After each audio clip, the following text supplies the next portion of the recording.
자, 칠판에 보시면 초상화가 하나 있습니다. 누구죠? 에모 스미스. 초상화 주시한테 주의 깊게 한번 보시면 이미지가 어떻게 보이십니까? 이지적이에요. 이지적이다. 또 어떻게 보이는가? 예, 보이는 이미지가 누구예요? 에모 스미스 아니까, 그죠? 이미지가 어떻게 보입니까? 이지적이다. 신종 씨 하면은 어떻게 느껴져요? 분위기가?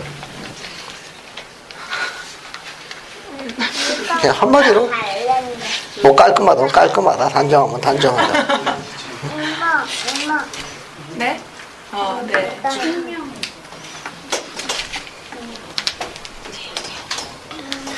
이 에모 스미스에 관해 가지고 주어진 케이스가 지난주에 공부한 25편입니다.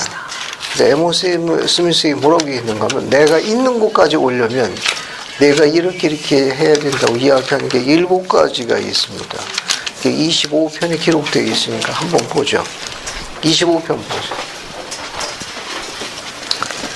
25편 13절부터 15절까지 보게 되면 에모 스미스에게 주님께서 내가 있는 곳에 오려면 7가지를 내가 철저히 준행해야 된다 얘기했는데 이건 모든 딸들에게 다 해당되는 거 한번 읽어보죠. 박윤대 자매님, 그 25편 13절부터 15절까지 한번 읽어주세요. 그런즉 내 마음을 교양시키고 기뻐하며 내가 맺은 성약에 충실하라. 온유한 심령 안에 거하고 교만을 조심하라. 내 영혼은 내 남편과 또 그에게 임할 영광을 기뻐할지어다. 끊임없이 나의 계명을 지키라. 그리하며 의의 면류관을 너는 받게 되리라. 또 내가 이를 행하지 아니하면 내가 있는 곳에 너는 올 수 없느니라. 감사합니다. 거기 7가지가 있는데 13절에 2개가 언급되어 있습니다. 하나는 그렇죠. 마음을 고양시키고 기뻐하며 또 어디에 충실하라고 했습니까? 성약에 충실. 그렇죠. 내가 맺은 성약에 충실하거라. 이 충실하라는 이 문장은 말씀이 또 25편 2절에 또 반복되어 있어요. 만일 네가 충실하고 내 앞에서 유독한 길을 걷고 또 반복되어 있으니까 2번 언급하신 거는 강조하고 있다 이렇게 설명할 수 있습니다. 14절에 보게 되면 역시 3개가 강조되어 있습니다. 어디에 거하라고 했습니까? 온유한 심령 안에 거하라. 그리고 뭘 조심해라? 교만을 조심해라. 그 다음에 뭘 기뻐하라고 그랬습니까? 내 영혼은 남편과 남편에게 임할 영광. 그러니까 남편을 그 조셉 스미스 2세가 내 남편인 것과 그 내 남편에게 임할 영광과 그것을 통해서 너도 함께 누릴 영광을 기뻐해라. 이렇게 이야기했습니다. 그다음 15절에는 2개가 있죠. 뭘 지켜라고 그랬습니까? 끊임없이 나의 계명을 지켜라. 그리하면 의의 면류관을 받게 될 것이다. 이렇게 7가지를 요구하셨는데 에모 스미스는 그 길을 끝까지 잘 지켰습니까? 아니요. 잘 지키질 못했습니다. 그래서 우리가 갖고 있는 교회 역사 인물 가운데 에모 스미스에 관한 기록을 발췌한 유인물을 나눠드렸습니다. 그거 한번 읽어볼 테니까.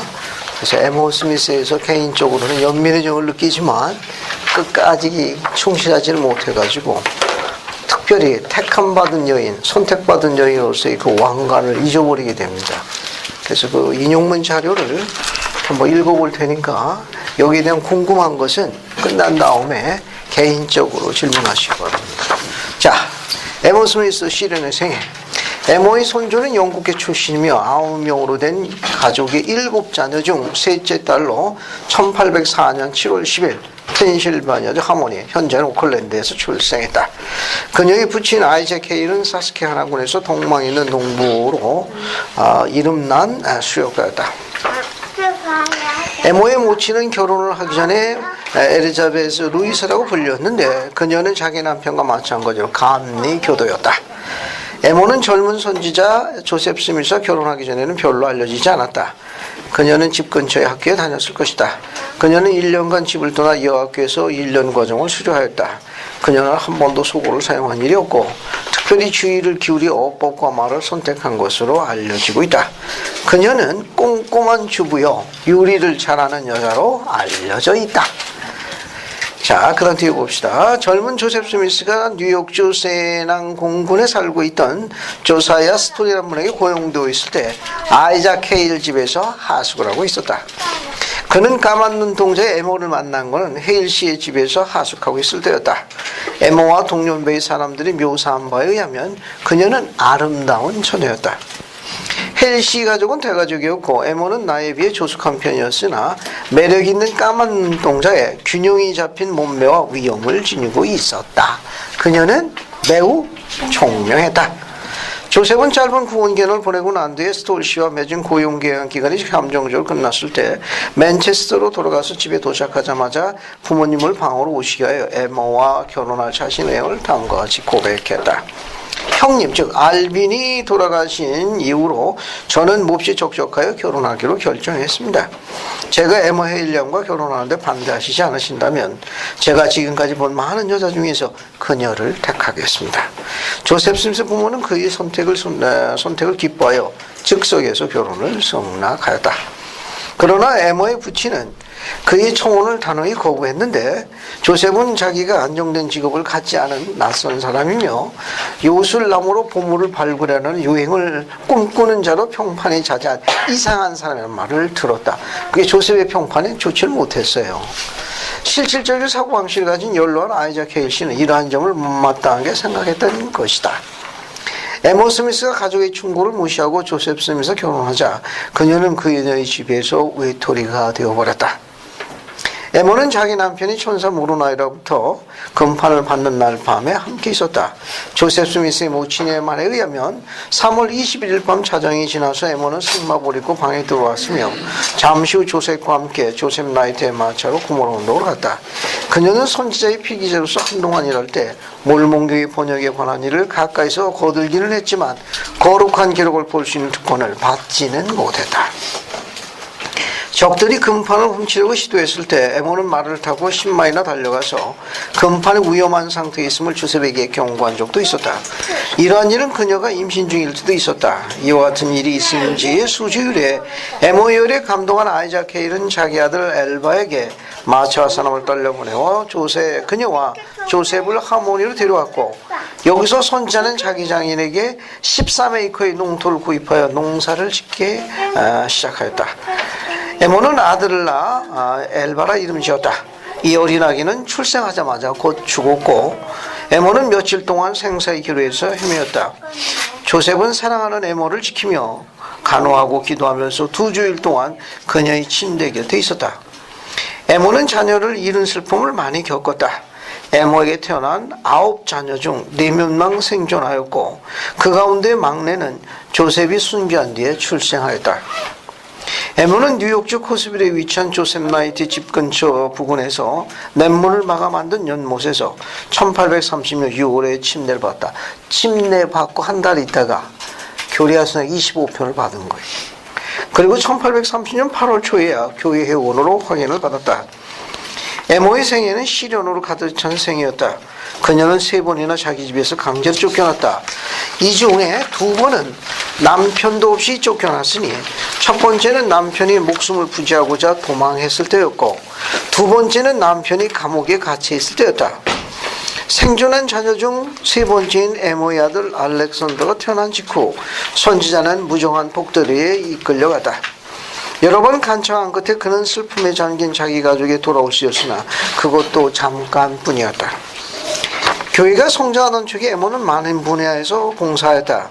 에모는 나이교에서 사용할 거룩한 찬송가를 선정한 특별 의미를 부여받았는데 그녀가 찬송가를 보고 분류한 것을 주목해보면 흥미있는 것을 발견할 수 있다. 침례, 성찬, 결혼 및 그 외의 여러 가지 종류의 찬송이 있는데 모두 90곡을 선정하였다. 에모가 선정한 찬송 중 대표적인 것으로 오늘날 우리가 집회에서 함께 부르는 찬송으로는 굿도다 그게 좋아 내 구주 살아계시다가 있다. 1842년 3월 17일 에모가 여성 사무직 회장으로 임명됨으로써 그녀의 생애는 절정에 달했다. 에모는 가장 훌륭한 지도자로 교회의 가장 훌륭한 여성의 존경과 흠모를 받았다. 에모 생애의 최대의 시련은 자기 남편이 복수 결혼제를 교회에서 실시할 때 왔다. 완고하고 의지가 굳센 에모는 회복된 이 원리를 용납할 수가 없었다. 그것은 그녀에게 닥친 커다란 불화의 원천이 되었다. 그녀는 그 문제에 관해서는 하나님을 믿을 수 없었으며 그의 뜻에 순종할 수 없었다. 이 원래 실망한 나머지 에머는 조셉과 말다툼을 하였다. 수년 후에 조지 스미스는 에머의 아들 조셉에게 긴 편지를 썼는데 그 속에는 다음과 같은 말이 포함되어 있었다. 이 원리 즉 복수교를 실시함으로써 너의 모친은 극심한 시련을 겪었단다. 조셉이 죽자 에머는 주님이 자기를 보내듯한 느낌을 받았다. 8자녀 중 5을 잃은 데다가 조셉이 죽임을 당했을 때 그녀는 9번째 아이를 배고 있었다. 남편마저 살해를 당하고 나니 에머는 비통하기 그지없었다. 남편과 사별한 뒤에도 에머는 여전히 복수교의 진리를 반대하였다. 에머의 왕관은 조셉이었고 회복에 대한 그녀의 헌신은 그와 함께 사라져버렸다. 에머는 성도들과 함께 서부로 가지 않았다. 복수교에 원래 반대한 그녀는 그 원리를 따르는 지도자들도 지지하지 않았다. 그녀는 불의감령 회장을 특히 싫어한 듯했다. 수년 전 1830년 7월에 조셉은 한 계시에 즉 교례서상 25편 3절을 받았는데 그 계시에서 주님은 에모를 주님의 총애를 받은 택함을 받은 여인이라고 불렀다. 주님이 에모에게 보여주신 결과는 다른 길을 쫓기로 결정한 에모는 비통하고 외롭고 불행한 여자가 되었다. 신앙을 잃고 형제 자매들을 등진 한 위대한 여성의 생애에서 이보다 더 큰 슬픈 비극은 없다. 그러나 에모는 그렇게 했다. 그녀는 여생 동안 자기를 쫓도록 다른 사람들을 설득하려고 애썼다. 그녀는 후에 어느 군인과 결혼하여 감리교회로 개종하였고 표리부동과 음모를 통하여 교회 재산이지만 교회 회장으로서 자기 남편을 이루낸 상당한 재산을 가로채기도 하였다. 나부에서의 에모의 여생은 고독하기 그지없었고 그녀는 죽음을 기다렸는데 이는 죽은 후 자기 남편과 다시 결합되기를 바랐기 때문이었다. 마침내 죽음의 천사가 그녀 나이 75세에 그녀를 불러갔다. 대전의 뉴스지는 그녀의 사망에 관한 기사를 다음과 같이 실었다. 에모 자매는 1879년 4월 30일 나부에서 사망하였다. 교회의 연로한 회원들에게는 그녀가 보통 이상의 지식과 강렬한 개성을 소유한 여자로 잘 알려져 있다. 성도들이 서부로 이동할 때 그녀는 나부에 남기를 자원하였고 그 결과 그녀는 선택된 여자로서 왕관을 쓰도록 약속받았던 명예와 영광을 상실하였다. 이제 그녀는 장막 저편을 가서 두려운 날의 심판을 기다리고 있을 뿐이다. 에모 자매에 대하여 성도들 마음으로 슬픔을 느끼지는 않으나 그녀가 추구한 생애에 관해서는 연민과 애통한 느낌을 가질 따름이다. 이 기사는 아이반 제이 베르시는 교회의 위대한 여성 34에서 37쪽에서 발췌한 것이다. 27편 들어가기 전에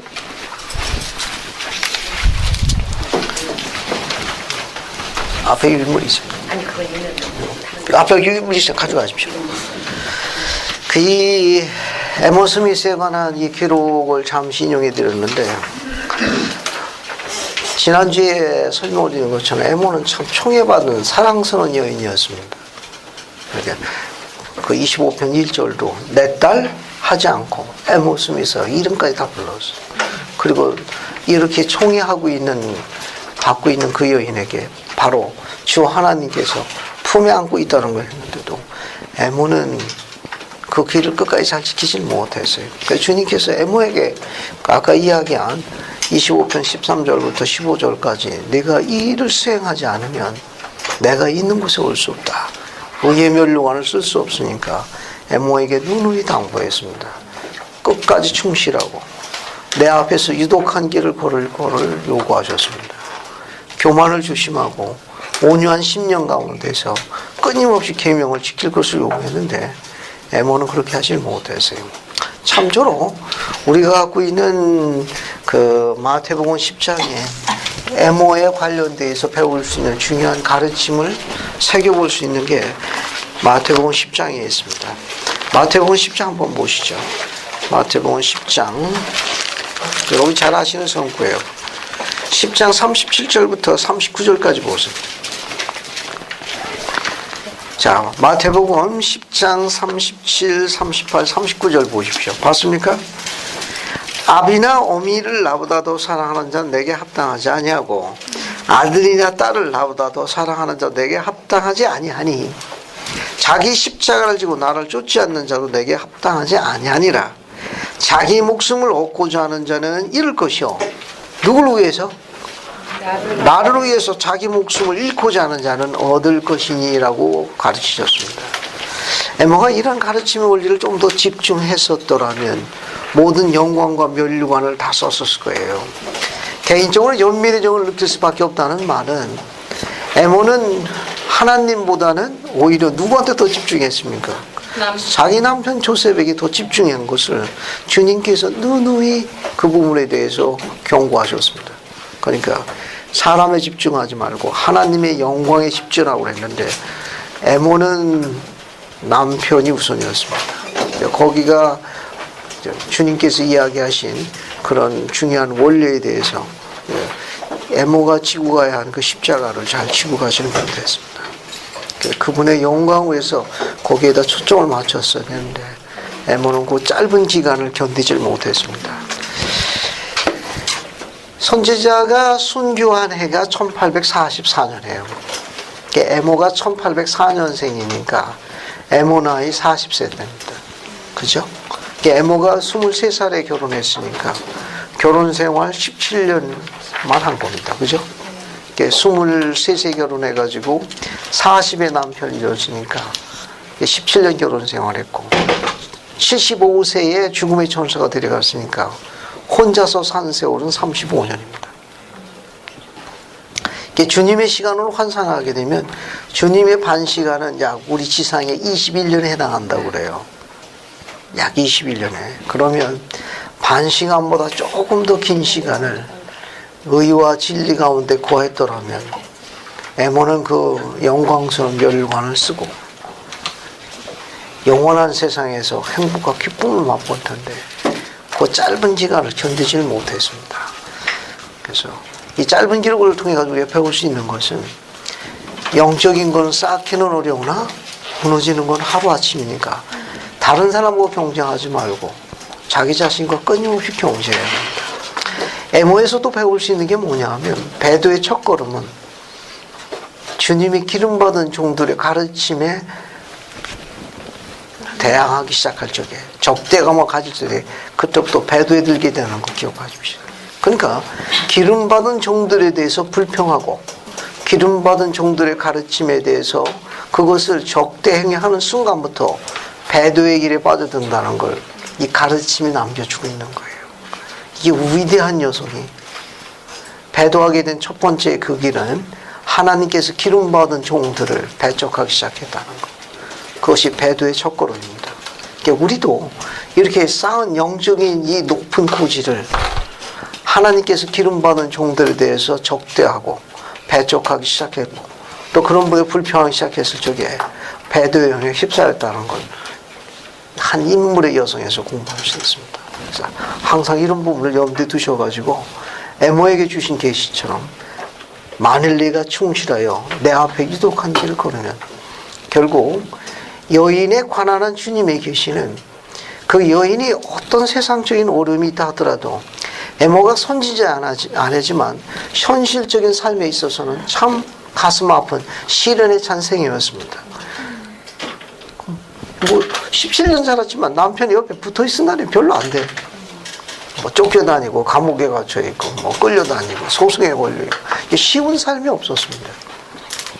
하지만 염두에 두어야 할 점은 뭐냐면 그런 삶에도 불구하고 우리가 충실할 필요성이 있다는 것. 그러면 그 영광의 면류관을 받았을 거예요. 그래서 이런 여러 가지 많은 부분을 검토해 볼 적에 이 에모의 경우에는 행복과 영원한 면류관이 약속되어 있음에도 불구하고 그것을 한순간에 잃은 것에 대해서 염두에 두실 필요성이 있습니다. 즉 여인이 교회에 무슨 일이 있어도 끝까지 교회 안에 남아 있어야 된다는 걸 가르치신 거예요.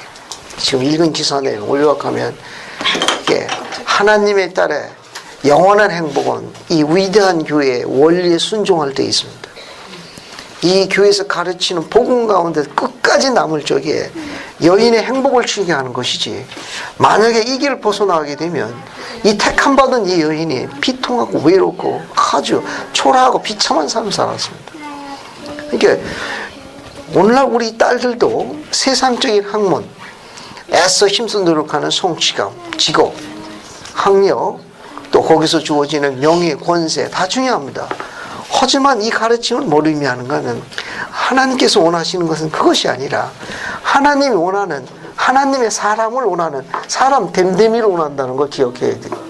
주님이 원하시는 것은, 의의 면류관을 쓰는 건, 세상적인 그것은 하나의 수단이고 일시적인 겁니다.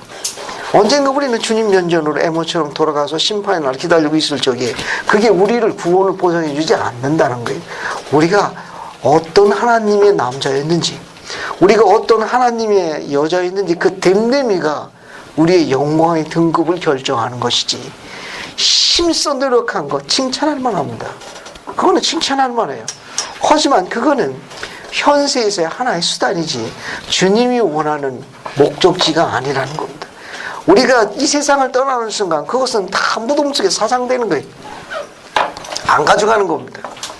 그 억척스럽게 매달렸던 세상의 그 높은 고지 칭찬할 만해. 그 집념, 그 노력, 설명할 수 없는 거기에 대한 용맹정진 다 칭찬할 만합니다. 하지만 죽음과 동시에 그 무덤 속으로 다 들어가는 거고 내세 가져가지 못하는 것들이에요. 주님 면전으로 가는 건 그분이 원하는 하나님의 사람이라는 그 됨됨이가 영광의 등급을 결정해서 영원한 세상에서 이스라엘 가문을 다스리고 통치할 왕과 제사장으로, 여왕과 여제장으로 택함을 받는 겁니다. 그래서 이 가르침이 중요한 거예요. 그래서 이 가르침을 이렇게 권고하고 가르치고자 하는 이유 중에 하나는, 여인의 행복이 세상에서 그처럼 칭찬할 만큼 했던 그 노력이 보장되지 않는다는 걸 가르치는 거예요. 한 남편이 1차 그 여인은 그 높은 그 수많은 영화로움을, 천사의 방문, 거룩한 길에 얼마나 걸 많이 봤습니까? 하지만 그게 하루아침에 다 무너졌어요. 그래서 우리가 이런 부분을 염두에 두게 되면, 왜 우리가 교회 안에서 복음 가운데, 계명 가운데까지 살아야 되느냐? 주님은 우리의 행복을 원하십니다. 꼭 죽은다고 하는 게 아니라 삶은 쉽지 않지만 복음과 계명 가운데 생활하게 되면 행복과 구원을 현세에서도 약속하십니다. 그리고 다음 세상은 말할 것도 없고 주님은 그것을 원하십니다. 이런 애모에 관한 가르침을 보면서 한번 적극 검토해 보십시오. 제가 누누이 강조드립니다만은 이 애모 자료를 일부러 발췌했습니다. 이 교회가 여인의 행복의 열쇠를 갖고 있는 교회라는 걸 잊어버리시면 안 돼요. 수많은 딸들이 하나님 면전에 유독한 길을 걷지 못하고 떨어져 나갔습니다. 교회를 떨어져 나가는 순간부터 행복은 보장해 주지 않습니다. 어찌되었든 간에 교회 안에 끝까지 머물러 있어야 합니다.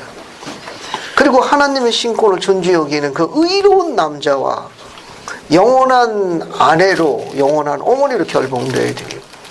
삶은 쉽지 않지만 삶은 살수록 좋아요. 이게 느낌이 특별하다니까. 그냥 아내가 아니라 영원한 아내가 된다는 건 무한한 확정된 비전을 가져다 주는 거예요. 그냥 어머니가 아니라 영원한 어머니 된다는 건 엄청난 비전에 대한 파워풀한 비전을 가지고 사람을 바뀌게 해요. 칭찬할 만한, 당연히 박수를 받을 만한 세상적인 가치에 대한 노력, 그것을 보장해 주지 않는다는 거예요. 그래서 이 자료를 잠깐 인용했으니까 한번 적극 검토해 보십시오. 자, 오늘은 27편 교리적인 부분으로 잠깐 들어갑니다. 자, 27편 보세요, 이제. 자, 교리학습장 27편으로 들어갑니다. 자, 27편 서문 한번 보세요. 이게 교리적인 부분이 몇 가지가 있는데, 이 계시가 주어진 게 1830년 8월이니까 교회가 조직되고 나서 얼마 되지 않은 거예요. 펜실바니아 하몬에서 선지자 조셉슨이 주신 계시인데 떡과 포도주의 성찬이 베풀어져 한 종교적인 몸을 준비하려고 조셉이 포도주를 구하러 출발했습니다. 근데 누굴 만났어요? 이 포도주를 찾으러 출발했는데 하늘의 천사가 나타났어요. 하늘의 사자가 나타나가지고 계시를 주었습니다. 그 하늘의 천사가 주신 계시가 27편 1절부터 4절까지 내용이에요. 거기 보면 이 계시의 일부분은 그때 기록되었다. 이거 뭐냐? 천사를 만나서 받은 계시가 4절까지입니다. 4절까지 계시가 주어진 거고 나머지 것 5절부터 뒷부분은 다음 달 9월에 기록된 겁니다. 그래서 지금 교회의 성찬 예배에서는 포도주 대신에 뭐가 사용되고 있습니까? 물이 사용되고 있는 건 계시로 인해서 우리가 이걸 사용하고 있는 거예요.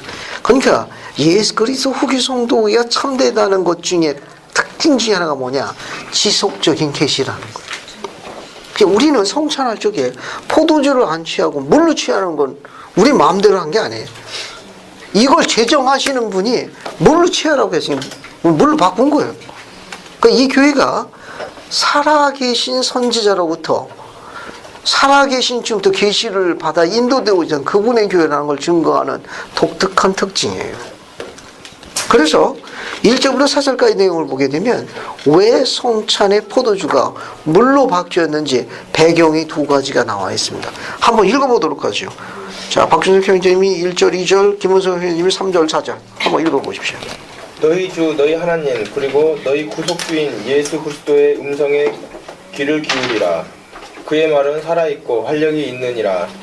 대저보라 내가 너희에게 이르노니 너희가 성찬을 취할 때 너희를 위하여 버린 내 몸과 너희 죄사함을 위하여 흘린 내 피를 아버지께 기념하면서 내 영광만을 전념하여 구하면서 행할진대 너희가 무엇을 먹든지 무엇을 마시든지 문제가 되지 아니하느니라. 그런즉 한 가지 계명을 내가 너희에게 주노니 너희 원수에게서 포도주나 독한 음료를 구입하지 말지니라. 그런즉 너희 가운데서 그러하도다. 지상에 세워질 이 내 아버지 왕국에서 새롭게 만들어진 것이 아니거든 너희는 아무것도 취하지 말지니라. 감사합니다. 자, 그러면 여기 에모 스미스는 잠시 퇴장하시고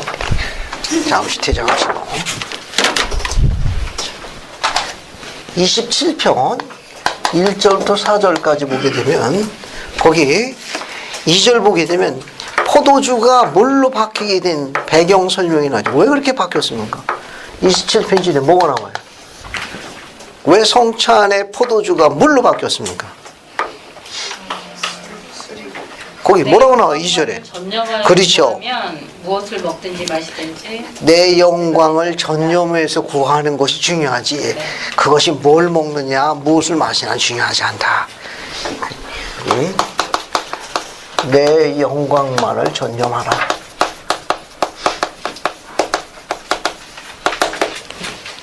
그러면 너희가 내 영광을 전념하여 구하여서 행할진대 뭘 먹든지 뭘 먹으면 문제될 게 없다.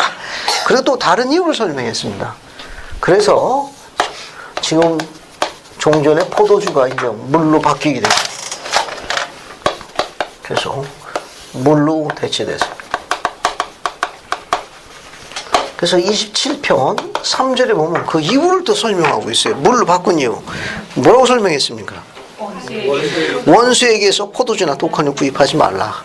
그러니까 이거 주어진 계시가 몇 년이죠? 1830년 8월이에요. 지금은 몇 년입니까? 2010년 아니에요. 지금 성도가 거의 2천만을 돌파하고 있으니까. 그러니까 그 양을 만약에 따진다면 이 양도 굉장한 양이에요. 매주 포도주를 취해야 되니까. 그걸 구입해야 되는 건 대량 구입해야 되거든. 근데 오늘날 어때요? 유해한 물질을 포함할 사악한 자들이 많은 걸 주님의 지혜로 알고 계셨기 때문에 전면 원초적으로 차단한 거예요. 원초적으로 차단한 거예요. 포도주를 했으면 성찬 숫자가 올라갈 것 같죠. 일찍부터 기다려가지고 컵도 가능하면 큰 걸로. 사도 시절에 사도 바울이 선교여행 가다가 심하게 꾸지람을 준 지역이 있습니다. 왜? 성찬의 의식을 취해서 포도주를 취하는 그 시대 신약식입니다. 근데 대낮부터 너무 취해가지고 입에 볼 적에 꼬꼬라져서 기절해 있는 거예요. 다들 취해가지고. 그 사도 바울이 심하게 꾸짖은 기록이 있습니다. 자, 이건 뭘 의미하는가 하면 오늘날 이와 같은 부분들은 사악한 자들이 유해한 몸에 해로운 물질을 섞을 가능성이 주님이 알고 계셔 원초적으로 차단한 거예요. 그런 배경이 있고 또 교리적 또 다른 배경도 있습니다. 27편 4절을 보면 지상에 세워질 이 내 아버지 왕국에서 새롭게 만들어진 것이 아니면 뭐라고 되어 있습니까? 너희는 아무것도 취하지 말라. 거기 뭐라고 나와 있는가 하면은 지상에 세워진 뭡니까? 아버지의 왕국이라고 되죠. 아버지의 왕국. 아버지 왕국에서 새롭게 만들어진 거예요. 만들어진 것을 취함. 그러니까 지금은 1830년 8월에 주신 계시에 의해 가지고 포도주는 지금 뭘로 대체됐어요? 물로 대체됐다가 언제 포도주의 성찬이 다시 재현되는 거예요? 지금 계시는 27편 4절에 지금은 현재 물로 취하고 있지 않습니까? 그분의 흘리신 피를 상징하는 지금 물을 취하고 있잖아요. 그런데 이것이 순수한 포도즙으로 만들어진 포도주로 성찬을 취할 때가 온다는 게 27편 4절이에요. 알겠습니까? 네. 그럼 그때가 되면 충실한 성도들에 의해서 만들어진 순수한 포도즙으로 된 포도주를 성찬을 취할 때가 온다. 그 전까지는 뭐 하라는 거예요? 물로 취하라는 거예요. 이건 계시로 밝혀진 겁니다. 그런데 주님께서 성찬을 제정하셨을 때 이 말씀을 했다는 겁니다. 우리가 갖고 있는 마태복음 26장 29절, 누가복음 22장 18절 한번 찾아볼게요. 자, 여러분 해당 성구에다 이렇게 한번 적어보시고 찾아봅시다. 자, 주님께서 성찬을 취하실 적에 제정하셔서 취하던 그 시기에 이 말씀을 하셨어요. 그래서 마태복음 26장 29절 보세요. 봤습니까? 네. 그거 한번 읽어볼게요. 그래서 저기 최숙자매님 보이시면 29절 한번 읽어보세요. 그러나 너희에게 이르노니 내가 포도나무에서 난 것을 이제부터 내 아버지의 나라에서 새 것으로 너희와 함께 마시는 날까지 마시지 아니하리라 하시니라. 감사합니다. 거기 보면 내가 포도나무에서 난 것을 이제부터 내 아버지 나라에서 새 것을 너희와 함께 마시는 날까지는 마시라. 근데 이 성구는 교리학상 27편에 주어져 있는 이 계시가 아니면 해석하기가 불가능해요. 이거는 앞만 봐도 앞뒤가 안 맞는 문장이거든.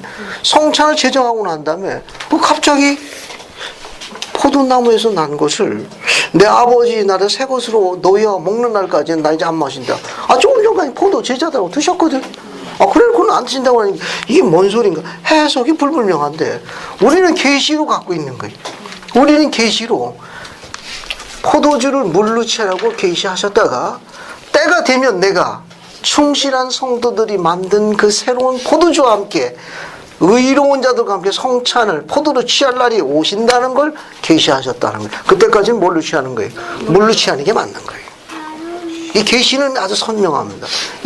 누가복음 22장 18절도 가볼게요. 같은 내용입니다. 누가복음 22장 18절 봐요.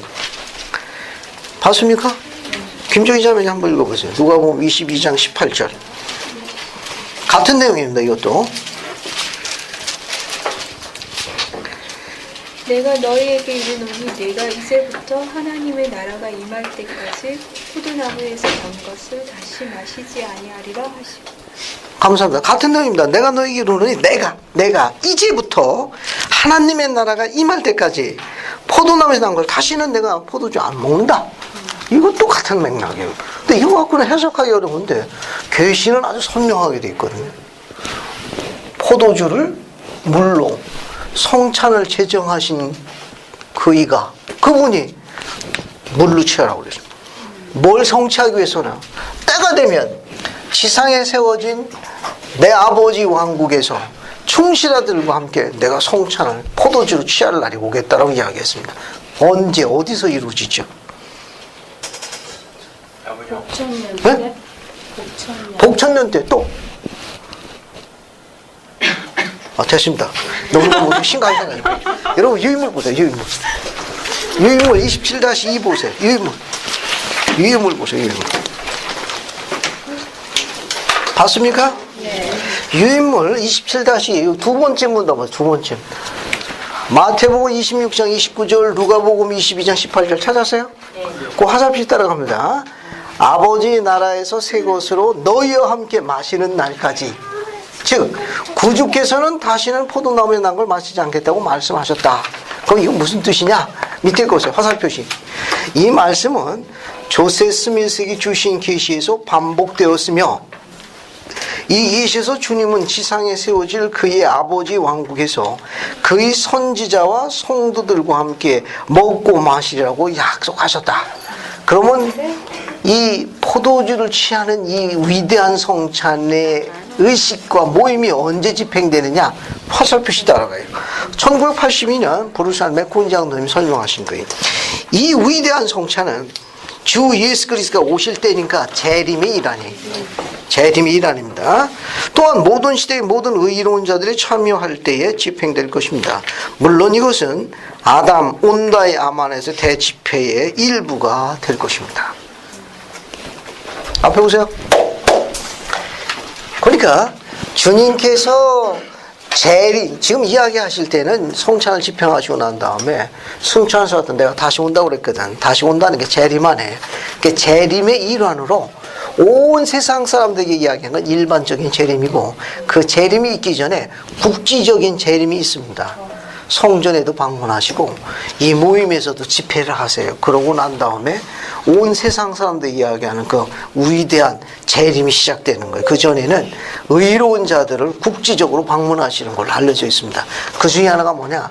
이 아담 온다의 아만에서의 집회예요.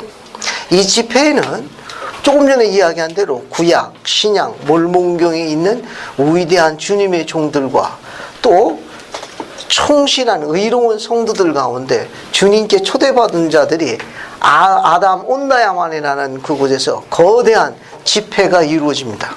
예수 그리스도께서 재림하신 재림의 일부로 그곳에 먼저 방문하셔가지고 그곳에서 위대한 집회 모임을 갖습니다. 거기에 이 포도주를 취하는 성찬 의식이 재현된다는 것이 이상하는 거예요. 이 계시가 아니면 불가능해요. 그 모임에서 이게 이제 시작된다는 겁니다. 이제 다시 재현된다 그런 말이에요. 그러면 이 아담 온다야만이라는 이 용어는 헤이 왕국의 언어로 알려져 있는 지명 이름입니다. 세상 언어가 아니고 아담 온다야만이라는 건 헤이 왕국의 언어에서 파생된 지명된 그 지명 이름이에요. 따라서 지금 나와 있는 이 내용은 굉장히 흥미로운 내용이에요. 27편 4절 옆에다가 부르살 맥공장님이 하신 걸 지금부터 옮겨 적으시는 일입니다. 자, 27편 4절 여기다 밑줄을 치고 손구에다가 손구를 2개 적어놔요. 마태복음 26장 19절, 누가복음 22장 18절 적고 난 다음에 맥공장님의 말씀을 거기다 적으시면 돼요. 어떤 거? 그 성찬은 주 예수 그리스도가 오실 때 또한 모든 시대 의로운 자들이 참여할 때 집행될 것입니다. 물론 이것은 아담 온다야만에서 대집회의 일부가 될 겁니다. 거기서 포도주 취하는 성찬이 재현되는 거예요. 그 내용을 적으세요. 경전에다가. 자, 포스트 있으면 그거 적어가지고 붙여셔도 되고. 자, 지금 적어보세요.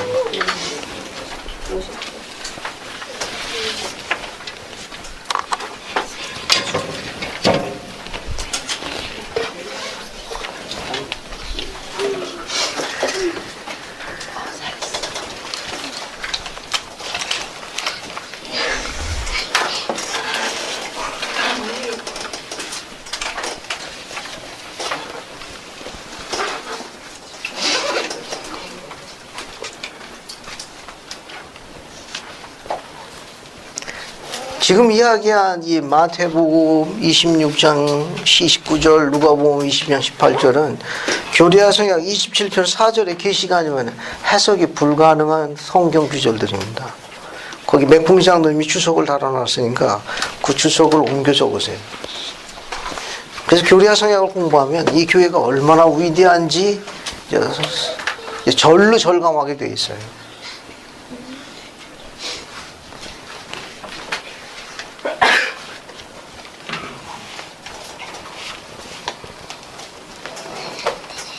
교수님, 일반 교회에서는 아직도 계속 포도주를 찾는 그렇죠. 물취하는 데는 후기성도폰이 없습니다.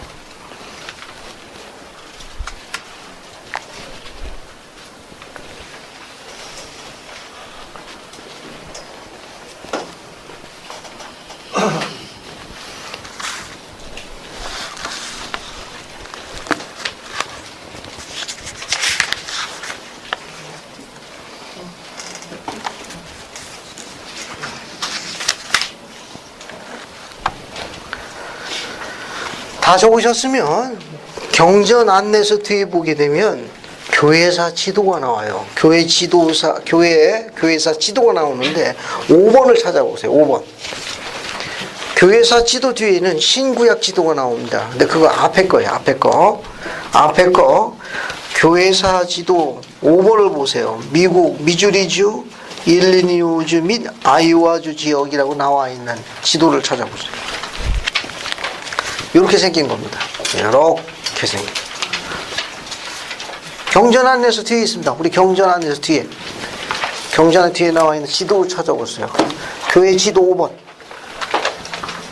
찾았습니까? 네. 자, 거기에서 아담 온다 야만이 몇 번에 있나 찾아보세요. 몇 번에 있어요? 아담 온다 야만? 4번에 있네, 그죠? 찾았어요? 아담 온다 야만. 그럼 미주리주 안에 있는 겁니다. 여러분, 그럼 밑에 설명문을 보세요. 설명문 4번. 찾았습니까? 아담 온다 야만. 그 설명문 보세요. 주께서 미주리주 북부 이 지점을 예수 그리스도께서 아담과 그의 의로운 후손을 만나러 오실 때 장차 거대한 집합이 있을 장소로 확인하셨음. 찾았어요? 네. 이게 아담 온다 야만이라는 게 그 장소예요. 미주리주, 이건 데이비스 군입니다. 군 이름이 거기는 안 밝혀져 있는데 미주리주 데이비스 군이에요.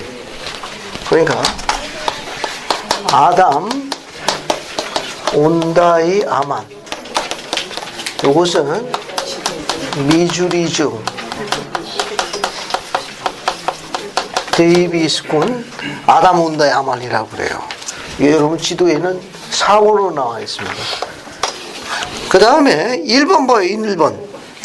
1번은 지명 이름이 뭘로 나와 있죠? 인디펜던스로 나와 있죠? 여러분 거기 좌측편 밑에 보면 무슨 군이라고 나와 있어요? 잭슨 군이에요. 그죠? 그러니까 미주리주 잭슨 군에 뭐가 있는 거예요? 인디펜던스가 있는 거예요. 인디펜던스.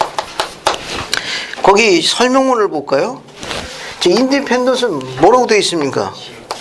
시온의 중심지로 확인되었고, 장차 여기에 뭐가 있습니까? 성전 헌납을 장차 성전이 들어서는 거예요. 자, 앞에 보세요. 앞에 우리는 미주리주의 두 가지 중요한 지명을 지금 지도에서 확인했어요. 하나는 아담 온다야만은 미주리주 어디에 있는 거예요? 위에 데이비스군에 있는 거고, 그 밑에 시온의 중심지로 알려져 있는 곳은 뭐예요? 미주리주 잭슨군 인디펜던스예요. 그죠? 그러면 창조의 아침에 아담이 서 있던 장소가 구약 창세기에 어떤 장소로 알려져 있죠? 창조 아침에 아담이 서 있던 장소가 우리가 그 구약의 창세기에는 그 지명을 뭐라고 알려져 있습니까? 에덴 동산에. 그러면 너무 어렵게 생각하지 마세요. 창조 아침에 아담이 서 있던 에덴 동산뿐이 없구만. 자, 그러면 창조의 아침에 아담이 서 있던 그 장소는 에덴 동산으로 알려져 있는데, 계시에 의해서 아담이 창조에 서 있던 그 에덴 동산은 1번 미주리주 잭슨군 인디펜던스가 맞냐? 미주리주 데이비스군 아담 온더의 아만이 맞냐? 1번입니까? 4번입니까? 4번! 1번! 목소리 큰 사람이 이기는 겁니다. 아담이 들어갔잖아요, 4번에. 자.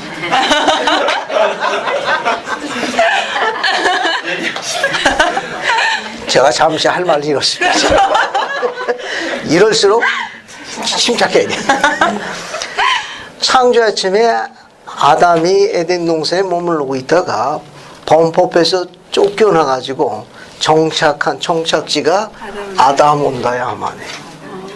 그러니까 창조의 아침에 아담이 서 있던 곳은 미주리주 잭슨과 인디펜던스, 여기가 에덴 동산이에요. 알겠습니까? 1번이 에덴 동산이에요. 여기 있다가 범법에서 쫓겨나가지고 정착한 정착지가 아담 온다의 아마네. 에덴 동산은 1번이 맞습니다. 1번. 참조를 알아도 돼, 참조. 이것도 계시가 아니면 설명할 수가 없는 거예요. 이거 계시로 주어진 겁니다. 계시로 미주리주 잭슨군 인디펜던스가 시몬의 중심지며 성전이 들었을 것이고, 이 장소는 계시로 아담이 창조의 아침에 서 있던 에덴 동산으로 확인하셨습니다.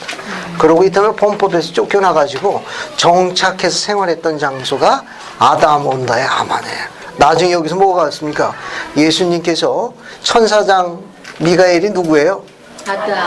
아담입니다. 아담이 태초에 창조자체 받았던 지구 관리 권능의 열쇠를 이제 누구께 돌려드리는 겁니까?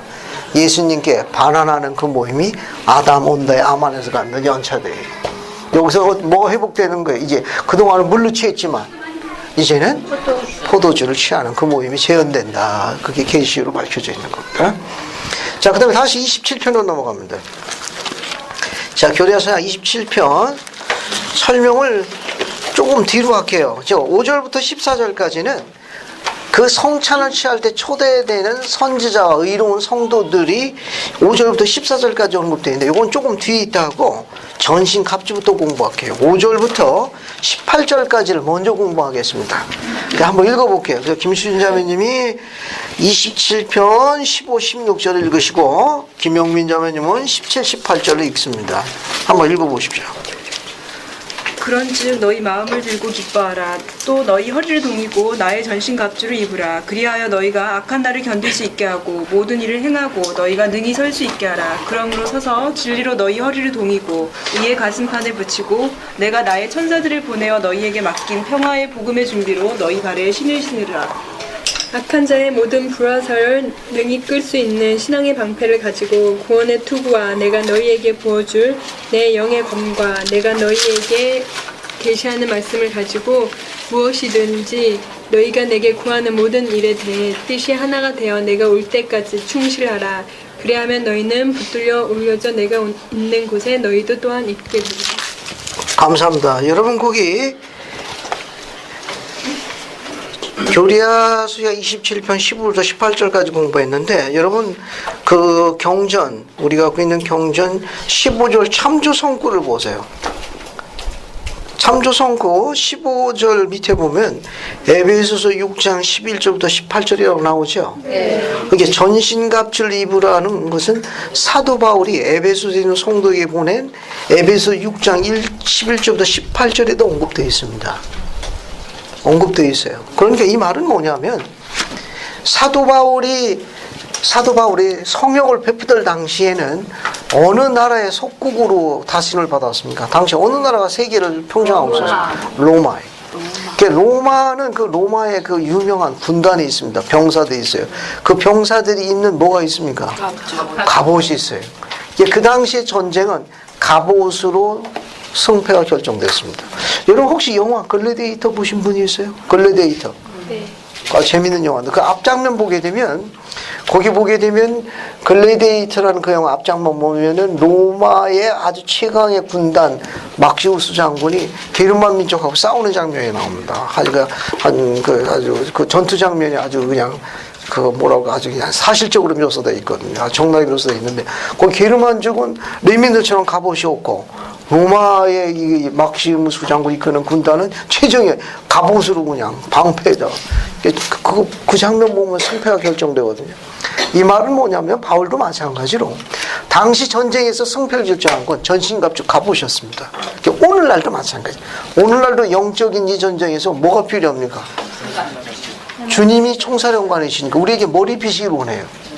갑옷을 입히기를 원하는 거예요. 전신갑주. 그래서 여러분 유인물에 갑옷을 한번 만들어 봤어요. 유인물 보세요. 유인물. 이것도 연구 많이 해갖고 그린 거예요.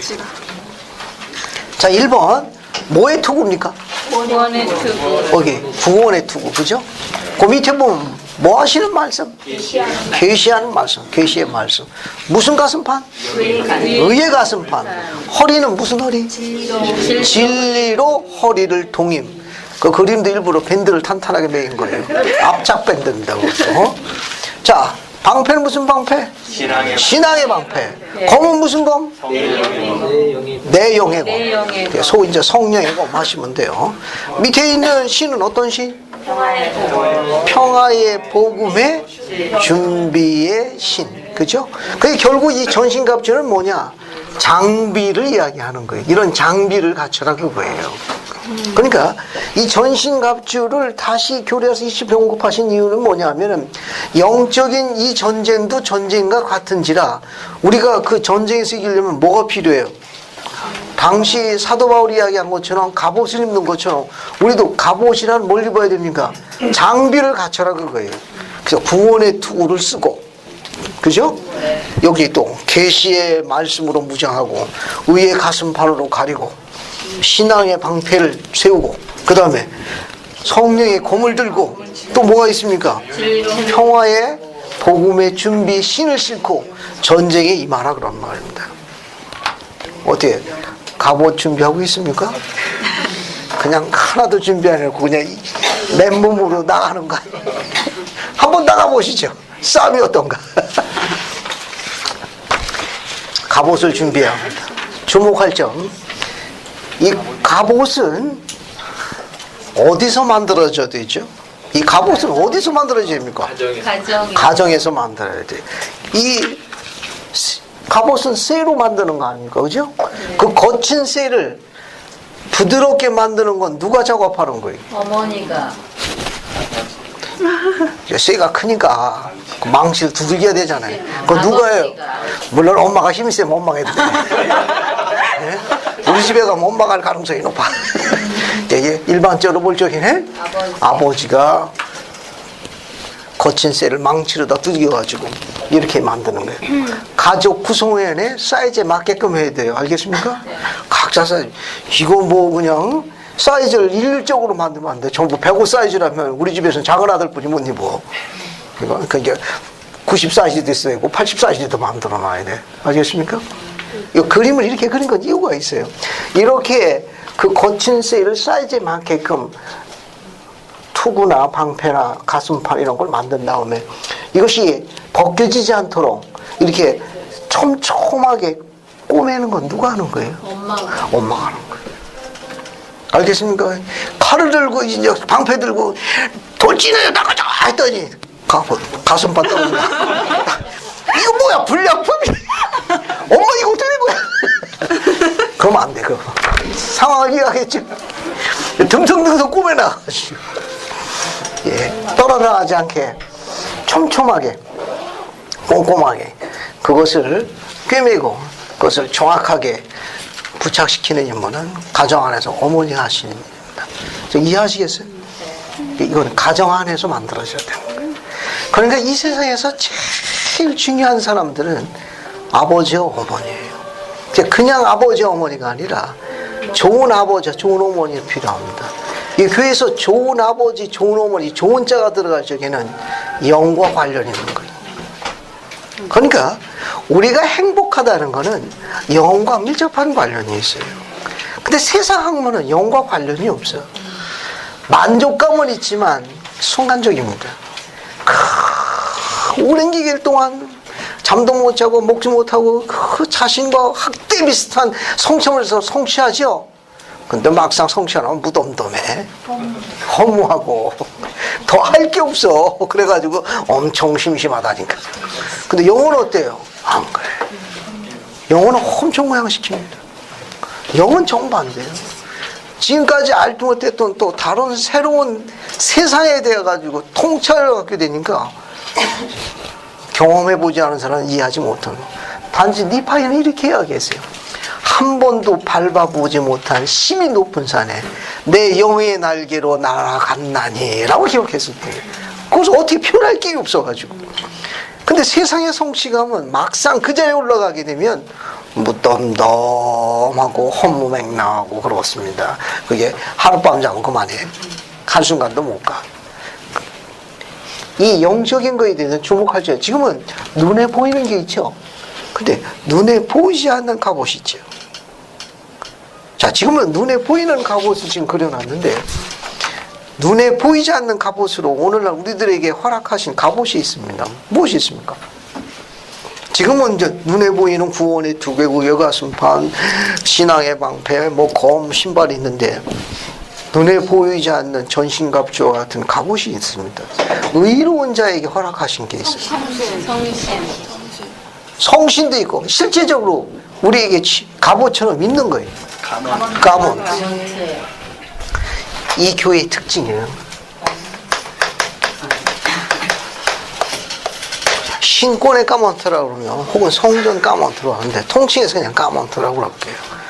이 까먼트입니다. 이 까먼트는 보이지 않는 영적인 갑옷이에요. 근데 까먼트는 무슨 색으로 구성되어 있죠? 하얀색. 흰색입니다. 이 흰 거는 뭘 상징하죠? 순결.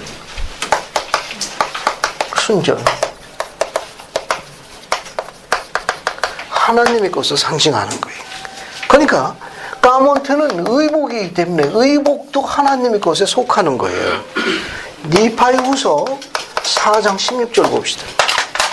니파이후서 4장 16절.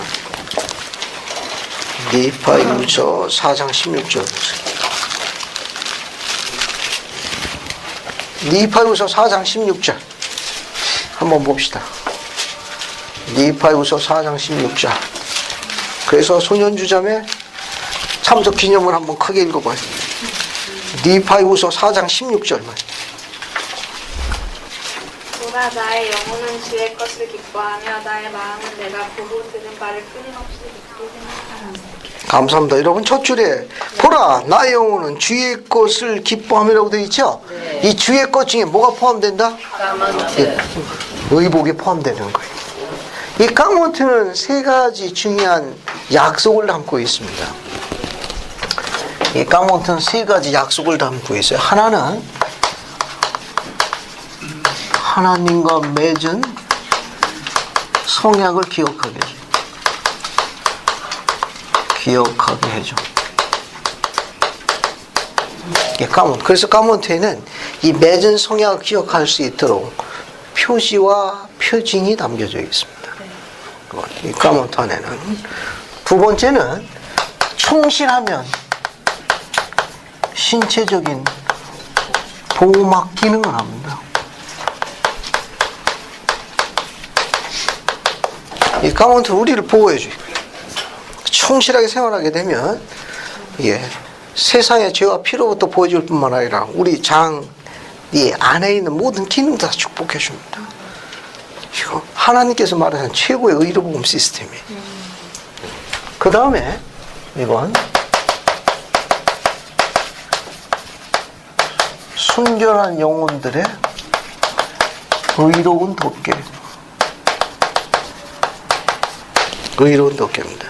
이게 까몬트. 근데 이 교회가 하고 있는 이 시스템이 엄청 위대한 겁니다. 그러니까 영적으로는 이야기하는 그런 전신갑주도 입지만 내적으로는 내적인 갑옷이 뭐가 있느냐? 까몬트를 취하는 거예요. 그래서 의식을 받게 되면 엔더먼트를 받게 되면 우리가 까몬트를 입게 되어 있습니다. 그럼 성전 갈 때는 현재 지금 있는 이런 복장으로 다 가죠. 이런 복장으로 성전에 갑니다. 일단 그죠? 가가지고 어때요? 그렇죠. 드레스룸에다가 우리의 이런 모든 걸 전부 어떻게 다 집어넣어. 다 쑤셔넣는다고. 거기에 뭐까지 집어넣는 거예요? 걱정, 근심, 섭섭함, 외로움, 서글픔, 설명할 수 없는 짜증. 어때요? 그런 모든 것들을 세상의 옷을 가지고 집어넣었을 때 그 안에 어떻게 다 집어넣고 누구한테 맡기는 거예요? 내 아버지한테 주는 거예요. 이건 아버지 거. 그리고 우리는 뭘 입습니까? 흰옷 입죠. 흰옷 입고 아버지 앞에 나아가는 거예요. 높은 자나 낮은 자나 표시 하나도 안 나. 다 똑같아요. 다 얼마나 아름다운지 몰라요. 흰옷 입은 그 남자가 가만히 내 남편이네. 시각이 바뀝니다. 너무 아름다워. 내 아내네. 시각이 바뀌는 거예요. 그냥 남편이 아니라 영원한 남편이. 그냥 아내가 아니라 영원한. 그냥 성경을 느낄 수 있는. 이건 뭐냐? 해의 왕국이 들어가기 위해서 미리 실제적으로 그 삶을 예언하는 장소가 성전이에요. 그러니까 다음 세상의 해의 왕국에 사는 생활 방식을 시뮬레이션 해놓은 곳이 템플이. 알겠습니까? 그게 그렇게 아름다운 장소예요. 거기 해의 왕국식. 거기 가기는 어떻습니까? 우리가 소망하는 게 어때요? 각자가 소중하게 생각하는 아름다운 것들을 그분께 의지하지 않습니까? 그때 거기서 갯돈 생각합니까? 펀드 이익률 계산하고 있어요? 그런 한 사람도 없어요. 미움 하나도 없고 시기 질투 아무 적대서 아무도 오로지 뭡니까? 하나님의 영광이 오히려 나는 구하지 않는데 사랑하는 이들을 위해 가지고 주님이 속죄하신 속죄를 똑같이 느끼는 장소 바로 그곳이. 내게 아무런 것이 돌아오지 않는다 하더라도 개의치 아니하고 사랑하는 이들을 위해서 혼신의 힘으로 매달리는 아름다움으로 바로 템플이. 거기서 주님의 영을 느끼는 거예요. 훅훅훅. 그죠? 그런데 그 영을 가지고 어떻게 됩니까? 집으로 돌아오는 거 아니에요. 근데 성전에 있는 거 성전에 다 두고 와야 돼. 못 가져와. 그런데 전능하신 주님께서는 자녀들에게 그것만은 실제로 소유해서 가져가도록 허락하신 게 뭐예요? 가먼트요. 두고 오면 큰일 납니다. 아시겠죠? 아무리 치매 현상이 있다 이거 두고 오면 난리 나는 거야. 이거 꼭 챙겨와야 돼. 꼭 챙겼어. 얼마나 자비로운 손길이에요. 왜? 그것은 가장 우리와 가장 밀착되어 있는 전능하신 분의 손길을 느끼도록 허락하신 주님의 의복이에요. 그게 가먼트예요. 너무너무 아름다운 거예요. 우리가 이런 데 집중하게 되면 사람의 틀이 바뀔 수밖에 없어요. 사람의 형상이 바뀌는 거예요. 점점 누굴 닮아가느냐? 그분을 닮아가는 거예요. 점점 복장과 표준과 모든 게 서서히 그분을 닮아가는 거예요. 얼마나 아름답습니까? 모든 건 전부 다 성전 가서 드레스를 다 집어넣고 아버지께 드리는 거예요. 아버지 선물. 그 대신 저한테는 좋은 것만. 그래서 그것을 확인하도록 그분께서 직접 챙기도록 허락하신 게 뭐냐? 가먼트예요. 너무너무 아름다운 옷입니다. 이거. 또 이 옷 안에는 주님과 맺은 성약에 관련되어 있는 게 다 포함되어 있어요. 즉 창조, 타락, 속죄, 구원, 불멸, 고용 이런 모든 가르침들이 그 옷에 다 담겨져 있습니다. 그런 옷이. 그래서 이 옷을 점점 주목해 볼 필요성이 있다. 그러니까 교리야상 27편에는 그런 전신갑주 중에는 내적인 전신갑주로 뭐도 있다는 걸 기억할 필요성이 있습니까? 가먼트도 있다는 걸 기억하셔야 돼요. 성전에 자주 방문할 수 있기를 바랍니다. 자, 이제 교리적인 부분으로 다시 들어갈게요. 27편 5절부터 14절까지 봅시다. 자, 이제 교리적인 부분으로 들어갈게요. 자, 27편 5절부터 14절까지 보겠습니다. 자, 한번 읽어볼게요. 이 내용도 아주 재미있습니다. 한번 쭉 읽어보겠어요. 그래서 우선 정상호 형제님이 5절부터 7절까지 먼저 읽어보세요. 보라, 이것이 내 안에 있는 지혜니 그런지 기이 여기지 말라. 이는 내가 지상에서 너희와 더불어 또 모로나이와 더불어 포도나무 열매를 마실 시간 이름이니라. 이는 내가 너희에게 보내어 나의 영원한 복음에 충만함이 실려진 몰몬경을 드러내게 한 자요. 내가 에브라임의 막대기의 기록에 열쇠를 맡긴 자니라. 또한 일라이어스와 더불어 마시리니 그는 내가 마지막 날에 관하여 세상이 시작된 이래로 모든 거룩한 선제 이후로 말한 만유의 회복이 있게 하는 열쇠를 맡긴 자니라. 또한 사가랴의 아들 요한으로 더불어 마시리니 이 사가랴는 그 일라이어스가 방문할 그가 아들을 얻을 것이니 그 이름을 요한이라 할 것과 그가 일라이어스의 영으로 충만하게 되리라는 약속을 준 자니라. 감사합니다. 그 다음에 8절부터 어디 봅시다. 10절까지 한번 볼게요. 박윤대 자매님. 이 요한을 내가 너희 나우종 조세 스미스 2세 올리브 카우들에게 보내어 너희가 받은 첫 신권에 너희를 성임하게 하였나니 이는 너희로 아론과 같이 부르심을 받고 성임받게 하려 함이었느니라. 또한 엘리야로 더불어 마시리니 온 땅이 조주로 치심을 당하지 않게 하도록 아버지들의 마음을 자녀들에게 돌이키게 하고 자녀들의 마음을 아버지들에게 돌이키게 하는 권능의 열쇠를 내가 그에게 맡겼느니라. 그리고 또한 너희의 조상 요셉과 야곱과 이삭과 아브라함으로 더불어 마시리니 그들로 말미암아 약속들이 남아 있느니라. 감사합니다. 그 뒤에 거요. 김미선 자매님 12절부터 14절까지 읽어주십시오. 11절부터 읽으십니다. 11절부터. 또한 미가엘 곧 모든 자의 조상이요 모든 자의 왕자여 옛적부터 있던 자 아담으로 더불어 마시리라. 또한 베드로와 야고보와 요한으로 더불어 마시리니 내가 그들을 너희에게 보내어 그들로 말미암아 내가 너희를 성인하고 너희를 책임져 사도가 나의 이름에 특별한 증인이 되게 하고 너희 성욕과 내가 그들에게 계시한 것 같은 것에 열쇠를 지니게 하였느니라. 너희에게 내가 나의 왕국의 열쇠와 마지막 때를 위한 그리고 충만한 때를 위한 복음의 경륜을 맡겼으니 이때에 나는 하늘에 있거나 땅 위에 있는 모든 것을 하나로 모으리라. 또한 내 아버지께서 세상 중에서 내게 주신 모든 자로 더불어 마시리라. 감사합니다. 지금 이것이 마태복음 아까 이야기한 26장 29절 누가복음 18절 성취를 이야기한 이게 계시가 아니면 해석하기 어려워요. 그러니까 이건 아담 온다의 하만에서 대집회가 있을 적에 이렇게 초대된 사람들 언급도 있습니다. 5절 보면은 모르나이 공급도 있죠. 네. 그죠? 6절에 일라에스가 나오죠. 첫 줄에. 이 일라에스는 단수로 표현되어 있지만 거기 중간에 보게 되면 마지막 날에 관하여. 그죠? 우리 시대를 이야기한 겁니다. 우리 시대에 선지자의 이야기한 만유의 회복을 있게 하는 열쇠를 맡긴 자가 한 사람 이상이에요. 그래서 이거는 일라이어스가 단수로 표현됐지만 회복의 일라이어스라고 표현하는 게 정확한 겁니다.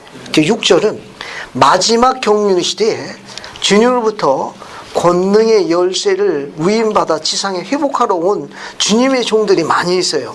그런 사람들 통칭해가지고 회복의 일라이어스들이라고 부릅니다. 그래서 6절에 있는 일라이어스는 회복의 일라이어스들이고 7절은 독특한 거예요. 이건 누군가 하면은 침례 요한의 아버지가 사가랴예요. 이 사가랴가 성전에서 봉사할 적에 아들을 낳겠다는 메시지를 전하러 온 천사가 하나 있습니다. 그 천사가 누구냐? 가브리엘은 천사예요. 이 가브리엘은 천사가 구약의 노아로 알려져 있습니다. 노아 홍수할 때 노아 있죠? 그 노아로 알려져 있어요. 그 노아가 필면의 몸으로 있어서 성령을 베푸는 노아가 천사 가브리엘로 알려져 있는데 요 구약 시기에 즉 이런 독특한 열쇠를 위임받아가지고 통보한 천사 가브리엘을 갖다가 만물을 회복할 일라이어스 불리우는데 구약 시기에 그호칭으로 불리우는 건 이 노아로 알려져 있다는 겁니다. 지금 7절은 바로 그 노아를 언급하는 설명이고 6절은 회복의 일라이어스를 이야기하는 거예요. 그 다음에 9절에는 또 누가 나와 있습니까? 엘리야가 나와 있죠. 인봉의 열쇠 넘겨줬죠. 그 다음에 10절에 누가 나와 있어요? 구약의 요셉, 애굽의 총리 요셉하고 그 다음에 야곱, 이삭, 아브라함. 그러니까 요셉은 물문경과 관련이 있는 거예요. 자, 그 다음에 11절에 누가 나와 있습니까? 미가엘은 누구예요? 아담의 아담. 자, 그 다음에 12절에는 또 누가 있습니까? 베드로, 야고보, 요한이 있죠. 그 다음에 이제 13절과 14절 보게 되면 마지막 경륜 시대에 허락되어진 주님의 의로운 종들도 다 포함해가지고 이 위대한 집회에 함께하게 됩니다. 자, 그러면 오늘 이 시간 동안에 설명드릴 건 뭐냐면은 6절에 일라이어스가 나와요. 그죠?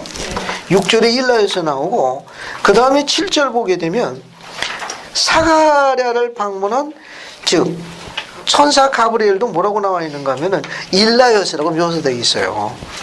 자, 6절에는 일라이어스는 회복의 일라이어스들이고 7절 두 번째 줄 보면 이 사가랴는 그가 방문하여 거기도 뭐라고 나와 있어요? 가로 안에 일라이어스가 나오죠. 일라이어스는 누굴 이야기하는가 하면 구약의 노아를 지칭하는 거예요. 근데 이 구약의 노아도 구약 시기에 만물을 회복할 일라이어스라는 직함을 갖고 있는 필리멸의 인간이 노아로 알려져 있습니다. 그가 사가랴에게 방문해서 이 인물을 통보했을 적에는 천사 가브리엘로 알려져 있다는 거예요.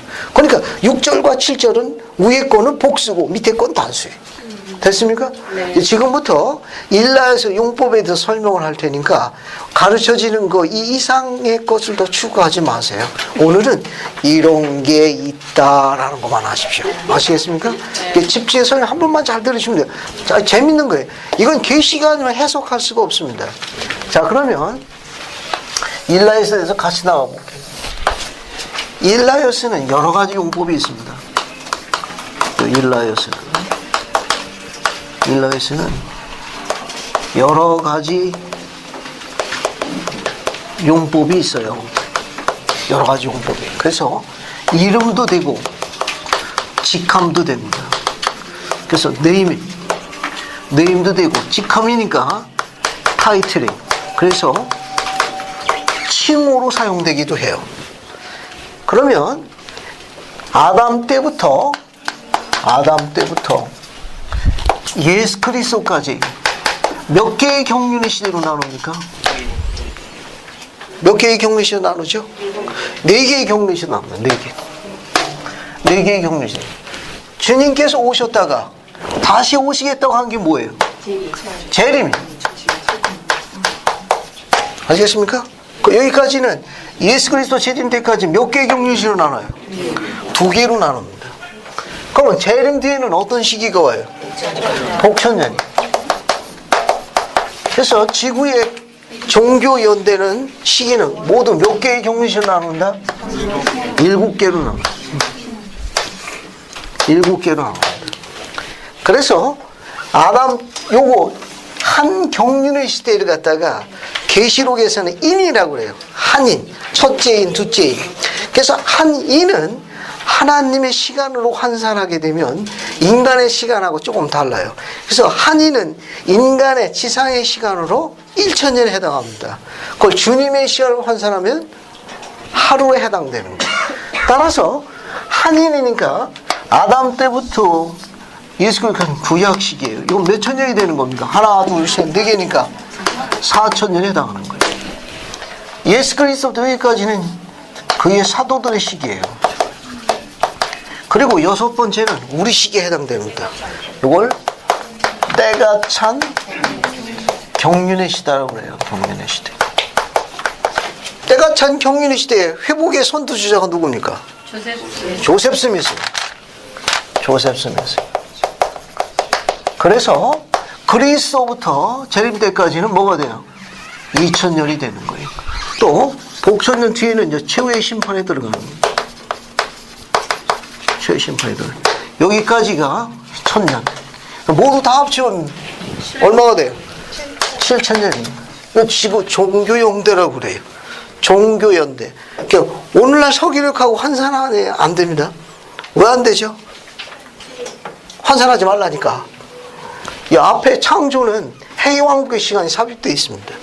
그래서 오늘날 서기력하고 일치하지 않습니다. 종교연다고 그래요. 그러니까 주님의 시간은 지상의 1000년은 주님의 시간으로 하루에 해당하니까 요일로 따지게 되면 어떻게 돼요? 월, 화, 수, 목, 금, 토. 우리는 어디에 살고 있어요? 토요일에 살고 있어요. 재림은 이제 뭐가 되는 거예요? 일요일이. 밤 12시 땡 하면 뭐가 되는 겁니까? 주일날에. 계시로 교회가 조직된 게 몇 년이라고 했어요? 1830년. 이 1830년은 하루에 어느 시간에 해야 된다고 그랬습니까? 밤 11시에 해당한다고 그랬어요. 우리는 지금 몇 년에 있어요? 지금 몇 년이요? 지금 공부하고 있는 시기가 2010년. 2010년이니까 시간 어떻게 한참 30분 넘어 11시 반쯤 넘어갔을 거예요. 주님께서 제자들이 물었어요. 주님 언제 다시 오십니까? 내일 온다. 내일. 그건 그분의 시간 환상이에요. 우리가 토요일날 저녁이 있기 때문에 주님은 언제 오시는 거예요? 주일날 오시는 거예요. 그분의 시간으로는 토요일날 다음 날이 뭡니까? 주일날이니까 내려온다. 그게 맞는 거예요. 그분의 시간으로 환산한 겁니다. 자, 그러면 지구의 경륜의 시대에 여기서 주목할 게 뭐냐면 제일 중요한 시기가 조셉스 회복된 여기 때가 찬 경륜의 시대예요. 이 시기가 제일 중요한 시기입니다. 지금 27편의 하이라이트는 뭐냐면은 다시 보세요. 자, 때가 찬 경륜의 시대에 회복의 일환으로 지상에 권능의 열쇠를 맡기기 위해 가지고 권능의 열쇠를 맡기기 위해서 그래서 지상에 오는 맡기기 위해서 지상에 맡기기 위해서 오는 종들이 있습니다. 사자들이 있어요. 사자들. 예를 들게 되면 샘플로 1823년 9월 21일 밤 누가 나타났어요? 모로나이 나타났죠. 모로나이. 그죠? 모로나이 나타났고 또 1800 29년 5월 15일 날 아론 신권 회복해서 누가 나타났어요? 아론 신권 침례 요한이 나타났어요. 그죠? 그 다음에 1829년 6월 초 대신권을 회복하기 위해서 누가 나타났습니까? 베드로, 야고보, 요한이 나타났죠. 그죠? 그뿐만 아니라 코틀랜드 성전에서 지파의 열쇠를 넘겨주기 위해서 방문한 종이 있어요. 누구예요? 모세입니다. 이 코틀랜드 성전에 열쇠를 넘겨준 게 교례상에 몇 편이 있습니까? 110편이에요. 110편. 이게 몇 년도죠? 1836년 4월 3일인가요? 4월 3일 합시다. 맞을 것 같아. 자, 그럼 확인해 봅시다. 교례상 110편 보세요. 110편 연도를 봅시다. 110편 보세요. 110편. 110편 1830 4월 3일 맞네. 그죠? 최희숙 자매님 아주 기억력이 좋습니다. 11절 보면 뭐가 나옵니까? 모세가 나오죠? 11절에 모세가 나오고 자, 그 다음에 12절 보면 누가 나와요? 이건 110편 11절이고 110편 12절에 누가 나옵니까? 일라요스인데 이 일라요스가 어떤 열쇠를 전해주려고 왔죠? 아브라함의 복음의 경륜의 시대를 맡긴다고 되어 있으니까 이 사람을 아브라함 시대의 일라요스라고 칭해요. 그러니까 아브라함 시대의 일라요스라는 이 호칭은 110편 12절 딱 한 줄만 있습니다. 딱 한 줄만 있습니다. 그러니까 아브라함 시대의 일라요스라는 사람은 무엇을 넘겨주려고 하는가 하면은 아브라함의 복음의 경륜의 시대의 열쇠를 넘겨주러 왔어요. 근데 이 열쇠를 갖고 있는 사람을 뭐라고 부르냐? 아브라함 시대의 일라요스라고 부릅니다. 이 아브라함 시대의 일라요스는 아브라함의 복음의 경륜 시대의 열쇠를 갖고 있어요. 그런데 110편 12절에는 딱 한 줄만 게시되어 있기 때문에 일라요스가 이름인지 직분인지 칭호인지 아는 바 없습니다. 이 사람의 필멸의 생활에 대해서도 아는 바 없어요.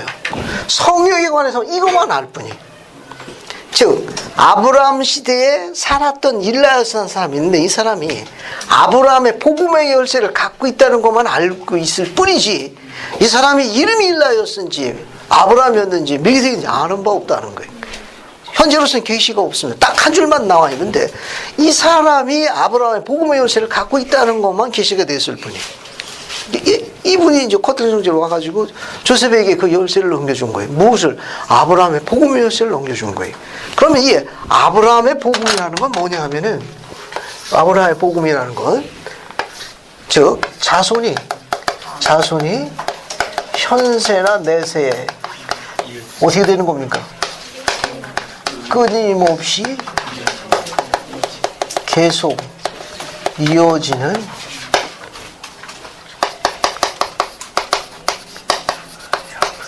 신성한 복음의 축복을 이야기하죠.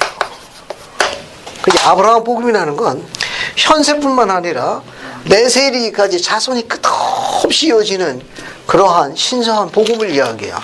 근데 이 복음은, 아브라함의 복음을 의식으로도 바꿔 쓸 수 있습니다. 어떤 의식하고 같이 쓰죠? 해외 왕국의 결혼하고 같은 사람이에요. 아브라함의 복음을 다른 말로 바꿔 쓰면 해외 왕국의 결혼과 같은 뜻입니다. 그 의식이 바로 아브라함의 복음과 관련이 있어요.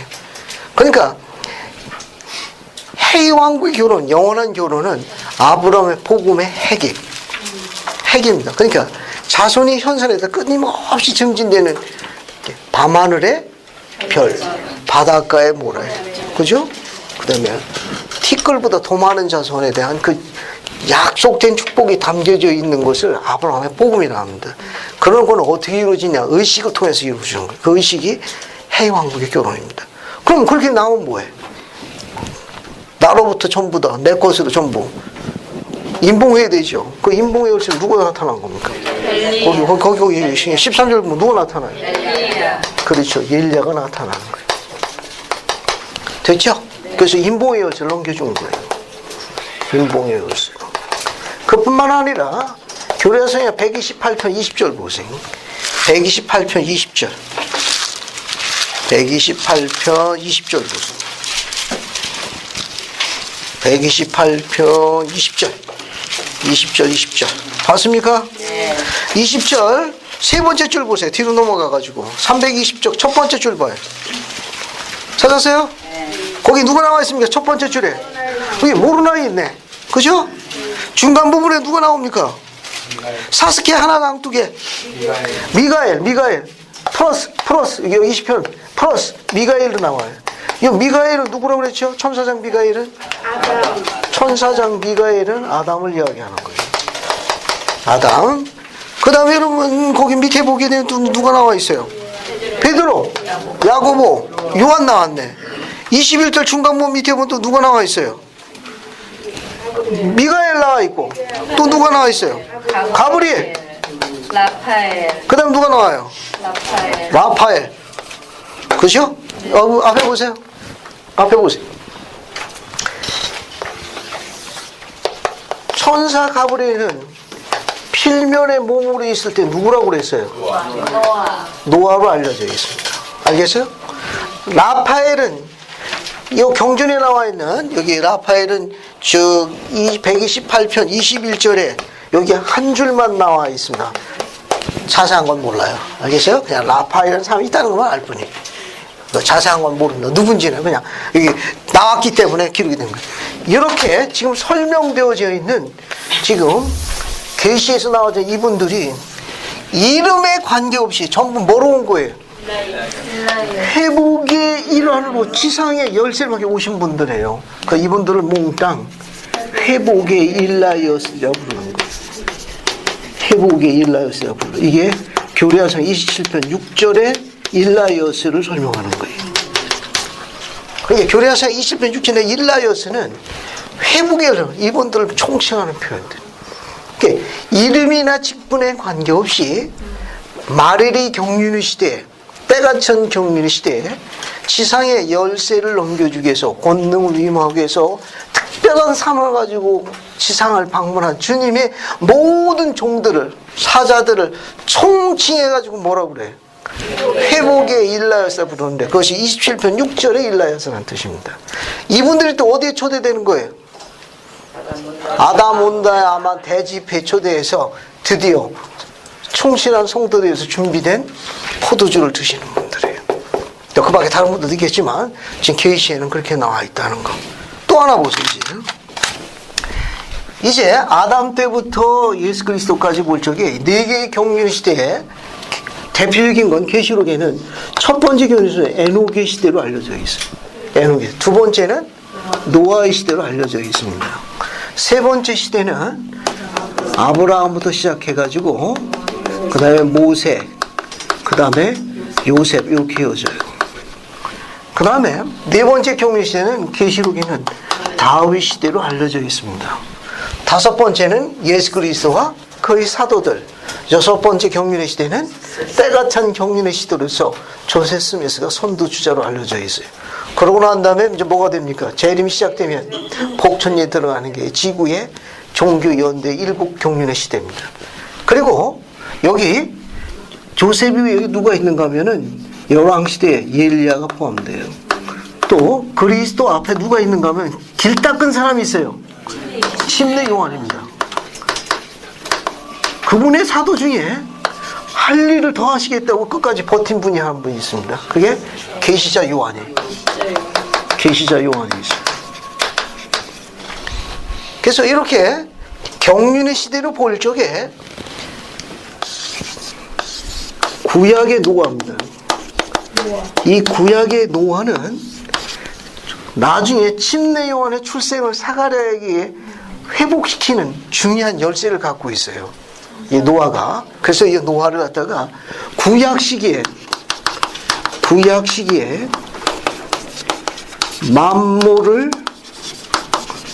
회복할 일라이엇으로 알려진 주의 선지자가 노아예요.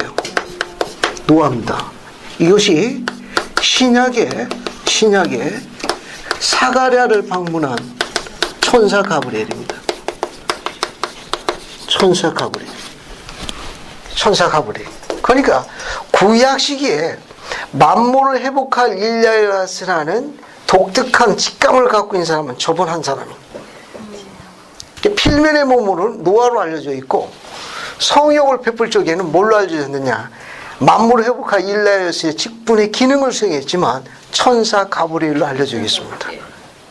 한번 볼까요? 누가복음에 누가복음 한번 봅시다. 누가복음 한번 보세요. 누가복음 여러분이 잘 아시는 거니까 1절 한번 보세요. 누가복음 1장. 누가복음 1장 봅시다. 봤습니까? 그냥 간단하게 살펴보고 뒤로 넘어갈게요. 누가복음 1장 13절 보세요. 천사가 일러 가로되 사가랴여 무서워 말라. 됐죠? 네. 자, 그 다음에 보면 뭡니까? 거기 1장 13절 보면은 너희 강구함이 들린지라 내 아내 엘리사벳이 내게 아들을 낳아주니 그 이름을 뭐라 하라? 요한이라 하라. 15절 보게 되면 첫 줄에 뭐라고 되어 있어요? 저가 주 앞에 큰 자요 포도주나 독한 음료를 마시지 아니하고 모태로부터 성령의 충만함을 입었다라고 되어 있죠. 누가? 침례 요한이 태어나기도 전에 성령의 충만함을 입었다네. 뒤죠? 뒤에 보세요. 뒤에 거기 18절 사가랴가 천사에게 내가 이걸 어떻게 합니까? 내가 늙고 아내 늙었다 이렇게 불경죄로 뭐가 돼요? 이제 입이 닫히죠. 19절에 보면 천사가 자기를 설명합니다. 누구라고 그랬어요? 19절에 가브리엘이라고 되어 있죠. 네. 그죠? 네. 자, 그러면 우리가 갖고 있는 교리야 성약 84편으로 갑시다. 교리야 성약 84편으로 가봐요. 교리야 성약 84편으로 가봅시다. 자, 84편 어디 보시는가 하면은 84편 28절 보세요. 자, 84편 24절 보세요. 28절에 28절. 정정하면 28절로. 봤어요? 네. 자, 여기 보면 이는 그가 아직 어릴 적에 침례할 때 이때 그는 침례 요한을 이야기해요. 네. 침례 요한이 아직 어릴 적에 침례할 때 아직 어릴 적에는 몇 살로 봅니까? 8살로 보는 거예요. 이 계시는 다른 게 안 나와요. 이게 계시 때문에 우리가 아는 거예요. 앞에 보세요. 천사 가브리엘이 사가랴에 나타나고 뭐라고 통보했는가 하면은 아들을 낳았는데 이름을 뭐라? 이름까지 통보했어요. 요한이라 하라. 그 이유를 설명했어요. 주 앞에 뭐다? 큰 자다. 왜 큰 자입니까? 주 앞에. 침례 요한이 키가 컸죠? 예수님보다. 그게 아니고 예수님을 침례 준 사람이 누구예요? 침례 요한이에요. 예수님을 침례 줄 수 있는 권능을 갖고 있는 사람은 아론 신권 갖고는 안 돼요. 즉 신권과 복음을 갖고 오는 예수 그리스도 신권과 복음을 갖고 오는 그 크신 일을 침례 줄 수 있는 그 예비적 권능을 일라야스 권능이라는데 당시에 그 권능을 갖고 있는 지상에 없었습니다. 그걸 누가 위임하도록 지명받았는가 하면은 구약의 노아 천사 가브리엘이. 그가 이 열쇠를 전해주도록 하늘로부터 성인된 종이. 그래서 그가 방문해가지고 예수님을 침례줄 수 있는 권능을 침례 요한에게 넘겨줬습니다. 그래서 그를 이름은 노아요. 천사 가브리엘이라 했지만 구약 시기에 만물의 복화 일라에서 한 것은 예수님을 침례줄 수 있는 크신 예비적 권능, 일라에서 권능을 소유한 사람이 바로 열쇠로 지명된 사람이 구약의 노아입니다. 계시로 밝혀진 거예요. 거기 보면 그가 아직 어릴 적에 침례를 받았고 유대인의 왕국을 넘어뜨리며 주의 백성에서 주의 길을 곱게 하고 그의 손에 모든 권능이 주어진 주의 곳이며 예비케 하는 권능, 이 권능이 바로 일라에서 권능이고 예수님을 침례주는 권능이에요. 이것을 난지 8해 만에 하나님의 천사 가브리엘에서 이 권능의 성입니다. 이 권능이 바로 일라에서 권능이에요. 됐습니까? 이 지금 그러니까 난지 8일 만에 예수님을 침례줄 수 있는 이 크신 일라의 권능에 성임된 걸 누가복음에는 모태로부터 성령의 충만함을 입었다라고 은유법으로 묘사한 거예요. 그건 계시가 아니면 해석을 못해요. 그러니까 구약 시기에 이렇게 만물을 회복할 일야에서는 직함을 갖고 있는 필멸의 인간이 누구다? 노아의. 신약이 수행될 때 그는 천사 누구로 알려져 있다? 가브리엘로 알려져 있습니다. 됐죠? 두 번째, 여기 보게 되면 누가 있는가 하면은 엘리야가 있는데 표기 방법이 있습니다. 표기 방법. 구약의 엘리야는 히브리어 표기예요. 그런데 이것이 신약의 일라이어스와 동일 표기입니다. 동일 표기인데 이 표기는 그리스어 표기예요.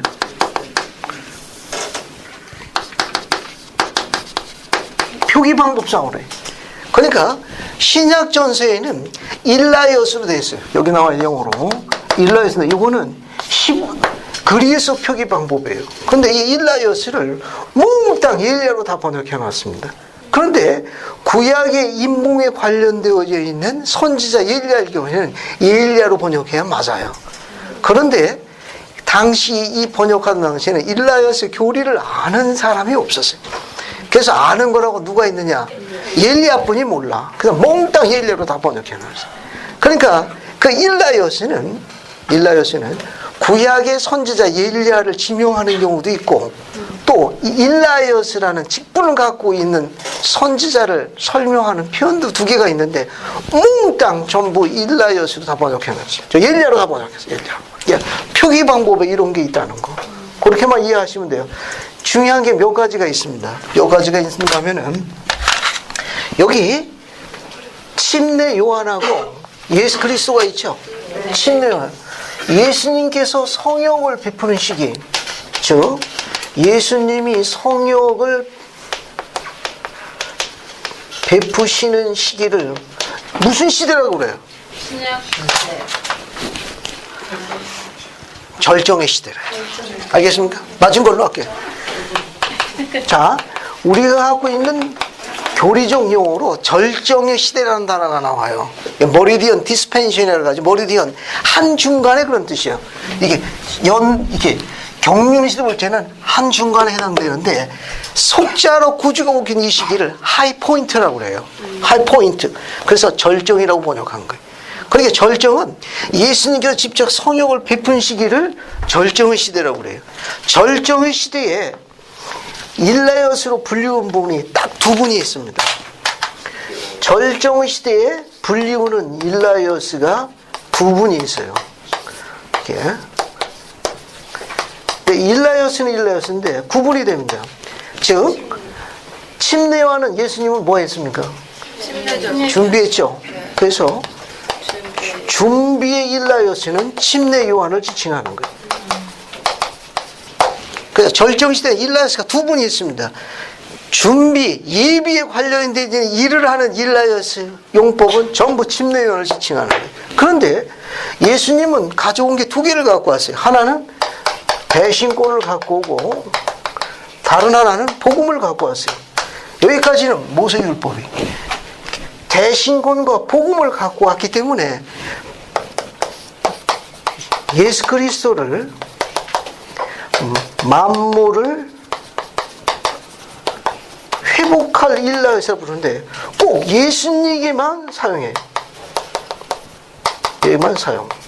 그러니까 절정 시대에 만물을 회복할 일라에서라는 직함은 예수님 외에는 사용을 못합니다. 됐습니까? 네. 이게 중요한 거예요. 그러니까 구약의 만물을 회복할 일라이엇으로 알려진 필멸의 사람은 누구다? 노아가 있고, 절정의 시대에 관한 한 예수님의 성령을 베푸는 시대에 일라이엇가 두 분이 있습니다. 준비 일라이엇은 누구를 의미하고? 심내요한을 의미하고, 만물 회복할 일라이엇은 이 직함은 누구만 쓸 수 있다? 예수님만 쓸 수 있어요. 영감력을 봅시다. 뒤에 우리 경전을 뒤에 영감력 요한복음 1장 19절부터 봐요. 우리 성경은 이게 해석이 불가능합니다. 영감력만 가능해요. 그래서 뒤에 영감력 봐요. 경전 안에서 뒤에 보십시오. 뒤에 봅시다. 어디를 보시는가 하면은 331쪽. 331쪽 설명이 다 끝나가니까 조금만 집중해서 보세요. 331쪽 봤습니까? 네. 331쪽에 20절 봐요. 요한복음 1장 20절이에요. 봤어요? 이거 찾아보십시오. 이건 재미있는 겁니다. 자, 331쪽 20절 보면 또 이것이 요한, 이때 요한은 침례 요한을 이야기해요. 침례 요한의 증언이니 뭡니까? 유대인들이 예루살렘으로부터 사도 제사장과 유대인들 보내어 그에게 너는 누구냐? 물을 때 일이라. 그죠? 그 침례 요한 보고 물었어요. 너는 누구냐? 그랬더니 뭐라고 그랬어요? 요한이 드러내어 자기를 뭐라고 소개했습니까? 일라이엇이라고 소개했는데, 그러나 밑에 보면 뭐는 아니라고 그랬습니까? 그리스도는 아니다. 앞에 보세요. 침례 요한은 자기가 일라이엇은 맞다고 그랬어요. 그런데 뭐는 아니다? 그리스도는 아니라고 그랬어요. 맞죠? 뒤에 보세요. 뒤에 쭉 넘어가가지고 22절 보세요. 그들이 그에게 물어 가로되요. 그렇다면 어째 네가 일라이엇이냐? 그가 가로되 나는 만물을 회복하게 될 일라이엇은 아니다. 됐습니까? 네. 보세요. 여기 보세요. 유대인들이 물었어. 넌 누구냐? 너는 누구냐? 자기 설명해. 난 일라이엇이다. 그런데 난 그리스도는 아니다. 그러면 유대인들이 다시 물어. 네가 어째서 일라이엇이요? 일라이엇은 일라이엇이지만 만물을 회복할 일라이엇이다. 이분이 누구예요? 그리스도이기 때문에 나는 준비의 예비의 일라이엇이지 만물을 회복할 일라이엇은 아니다라고 설명한 겁니다. 근데 우리가 갖고 있는 요한복음, 험정령, 신약경전, 우리가 갖고 쓰고 있는 경전은 전부 예리하로 다 막혀 나왔어요. 자, 또 이 귀절도 잘 안 나오고 됐죠? 그리고 또 하나, 계시자 요한은 계시에 의해서 77편 14절 보세요. 교대서약 77편 14절. 교대서약 77편 14절 보세요. 77편 14절 봅시다. 봤어요? 자, 요한계시록 10장에 언급된 요한이 먹은 작은 책을 우리는 어떻게 이해합니까? 이것도 계시가 아니면 해석 못합니다. 계시록 아무리 들여다봐야 계시가 없어서 해석 못해요. 거기 보면 우리는 이같이 이해하나니, 즉 계시자 요한이 이스라엘 지파를 집합시켜야 하는 사명과 의식이니라. 이는 일라이엇으니 기록된 바 반드시 와서 모든 걸 회복할 자니라. 그러니까 교례서 77편 14절에 계시자 요한은 반드시 와서 집합에 관한 이룰 자라 해가지고 그의 직함이 약속된 일라이엇이에요.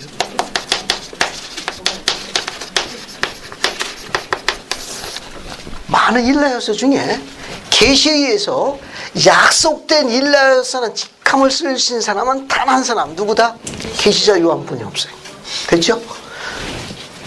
지금 몇 가지 공부를 많이 했습니다. 몇 가지 공부를 많이 했는데 앞에 주목할 게 있어요. 아브라함 시대에 누가 있다는 겁니까? 아브라함 시대에 일라이엇이라는, 어디 갔어요? 여기 아브라함 시대에 일라이엇가 하나 있어요. 근데 이 사람은 이름인지 직함인지는 아는 법 없다. 다만 그는 아브라함의 복음의 경륜 시대에 열쇠를 갖고 있다는 것만 알려져 있어요. 됐습니까? 그리고 구약 시기에 관한 한 만물을 회복할 일에서 직함을 쓸 수 있고, 그 직함에 대한 임무를 신약 시기에 사가랴에게 방문하고 통보했을 때 천사 누구로 알려져 있다? 가브리엘로 알려져 있는 사람이 있어요. 절정의 시기에 관한 한 일라이오스가 몇 사람 있다? 두 사람이 있습니다. 준비 예비의 일라에서 기능을 갖고 있는 사람은 누구다? 침례 요한이고, 절정의 시대에 관한 만물을 회복할 일라에서는 직함을 쓸 수 있는 딱 한 분이에요. 누구예요? 예수 그리스도입니다. 그러나 집합에 관한 특별한 약속된 특별한 사명 때문에 약속된 일라이오스는 직함을 수 있는 고유 지명된 사람이 누구다? 계시자 요한이에요.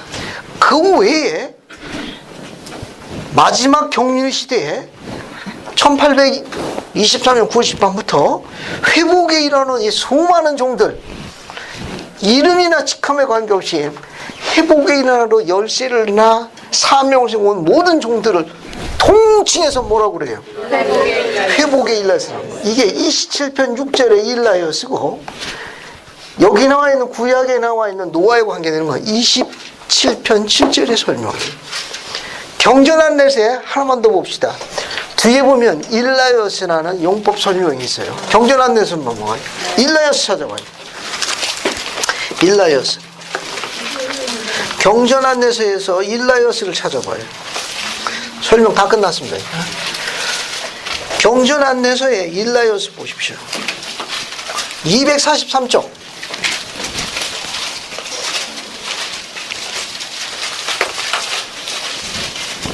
찾았어요? 네. 경전한에서 245 일라이오스 찾았습니까? 네. 50편 맨 밑에 있어요. 거기 보면 일라이오스라는 이름 또는 칭호는 경전에서 여러 번 사용되고 있다. 엘리야라고 나오죠? 네. 마태복음 17장 34절, 누가복음 4장 25에서 26, 그리고 야고보서 5장 17절에 있는 건 전부 일라이오스로 표기되어 있는데, 이 일라이오스는 신약전서 표기 형태예요. 이건 전부 구약에 누굴 이야기합니까? 엘리야를 이야기하는 거예요. 표기 방법 차이점이라는 거 설명했어요. 뒤로 넘어갑니다. 자, 뒤에 244쪽 예비자라고 되어 있죠? 일라이오스는 예비자들에는 칭호인데, 예를 들어 침례 요한은 그가 예수의 길을 예비하게 보내줬기 때문에 하나의 뭐다? 일라이오스. 준비의 일라이오스. 아까 설명했습니다. 회복자.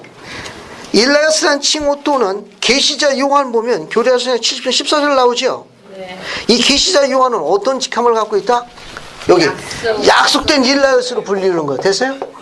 회복에 일하는 종은 종인데 직함이 약속된 일라이오스로 불리우는 독특한 인물이. 그 뒤에 누가 나와요? 가브리엘. 이 가브리엘은 필멸의 몸으로 누구로 알려져 있습니까? 구약의 노아로 알려져 있는 사람이에요. 됐죠? 그 다음에 또 누가 있어요? 거기 밑에 아브라함의 경륜시대의 한 사람. 아브라함 시대, 여기 보세요. 아브라함 시대에 살았고, 거기 이사야스라고 나오죠? 이 이사야스는 거기 참조성구에 교례성역 84편 11, 13절이 나오죠? 그 다음에 아브라함의, 설명 잘 들으세요. 한 번만 들으시면 돼요. 아브라함의 복음의 경륜 시대의 열쇠를 갖고 있는 사람은 뒤에 있는 일라이오스 설명하는 거예요. 별개 인물이에요. 별개 인물. 그게 아브라함 시대에 선지자 이사야스라는 사람도 살았고, 아브라함의 복음의 열쇠를 갖고 있는 일라 사람도 살았고, 동일 인물이 아니고 별개 인물이에요. 별개 인물. 알겠습니까? 앞에 이사야스 찾아봐요. 경전한 데서. 그 바로 앞에 있어요. 바로 앞에 이사야스 찾아보세요. 238쪽. 좌측편 맨 밑에 있어요. 이사야스. 찾았습니까? 찾았어요? 네. 자, 아직도 못 찾으면 계속 찾아보십시오. 자, 앞에 거기 보시면 좌측편 밑에 이사야스, 이사야라는 이름의 신약전서, 즉 그리스 형태. 그 밑에 거 보세요. 그 밑에. 이사야스는 또한 아브라함 시대에 살았던 선지자이기도 하다. 성부가 뭐가 나와요? 76편, 100편, 84편 11절. 됐죠? 110편 12절에 있는 사람이 아니에요. 그러니까 이사야스라는 사람은 아브라함 시대에 살았던 선지자의 하나일 뿐이고, 멜기대 신권을 갖고 있다는 것만 신권의 계시 84편에 알려진 인물이. 그런데 그 동시대에 아브라함의 복음의 경륜의 열쇠를 갖고 있는 누가 있었다는 겁니까? 아브라함 시대 일라이오스라는 사람은 별도로 있었다, 그런 말이에요. 됐죠? 고생들 많이 했어요. 오늘 이 인물 두 번째 장에 설명을 다 한 겁니다. 그러니까 이런 게 있다는 것만 알아주시면 돼요. 앞으로 누누이 반복되니까 이거 이상 더 이상 추구하지 마세요. 근데 집에 가셔서 한 번쯤 검토하시면 되겠습니다. 이거요. 자, 이번 학기는 여기까지 공부하고 2학기는 교리화성약 28부터 공부할 겁니다. 특히 교리화성약은 여러분의 새로운 시각과 재미를 가져다 줍니다. 공부하면 공부할수록 이 교회가 위대한 교회라는 걸 알게 돼요. 지상에 하나뿐이 없는 그분의 교회입니다. 누가 뭐라 해도 신구약에 있는 가르침을 가장 정확하게 일맥상통하게 꿰뚫고 있는 교회는 그분의 교회, 이 교회뿐이 없어요. 예수 그리스도 후기 성도 교회만 살아있는 선자인 계시로 인해 가지고 이 가르침을 전부 증거할 수 있습니다. 따라서 무슨 일이 있어도 교회를 떠나가시면 안 돼요. 만약에 여러분이 이런 경전을 알고 이런 즐거움을 맛보게 되면 불도저가 다가오는 한이 절대로 교회 못 나갑니다. 나갈 수 없어요. 그러다 거기 깔려 죽으면 영광이에요. 속된 말로 이야기해가지고. 자, 한 학기 동안 수고 많이 했는데 드리고 싶은 메시지는 용맹정진하라는 겁니다. 뜻을 세우고 용맹정진하세요. 잘 박힌 못이 돼요. 사랑하는 사람들을 지키십시오.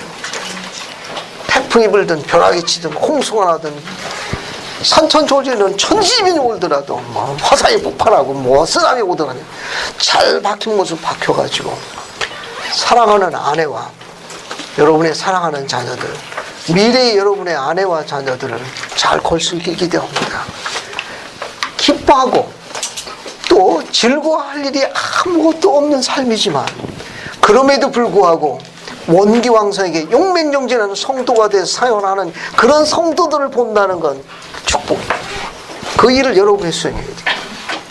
기뻐할 만한 일이 없고 즐거워할 일이 하나도 없어도 불구하고 용맹정진 원기왕성에게 복음대로 용감하게 살아가는 충실한 성도가 하나님의 영광이에요. 여러분이 하나님의 계명을 지키게 되면 첫 번째 그분의 친구가 됩니다. 우리가 하나님의 계명을 지킬 때만 비로소 그분과 같이 걸어가는 친구가 돼요. 그리고 그분의 뜻을 알게 됩니다. 다시 이야기합니다. 우리가 계명을 지킬 때만 비로소 하나님과 친구가 되어 동행하는 그 외에 다른 방법 없어요. 그러니까 결심하셔야 돼요.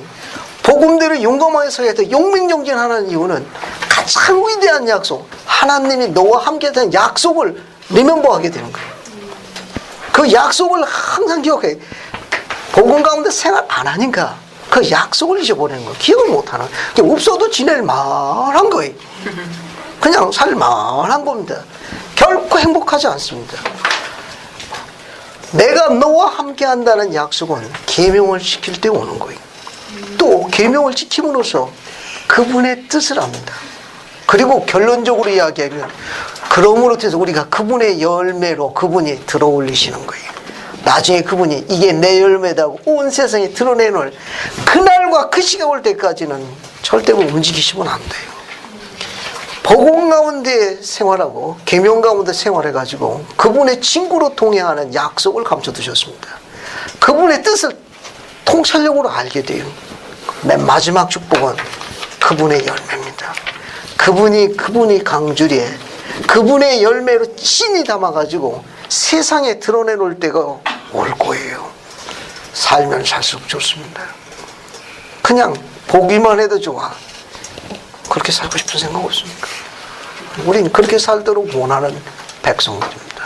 예수 그리스도 존합니다. 아멘. 아멘.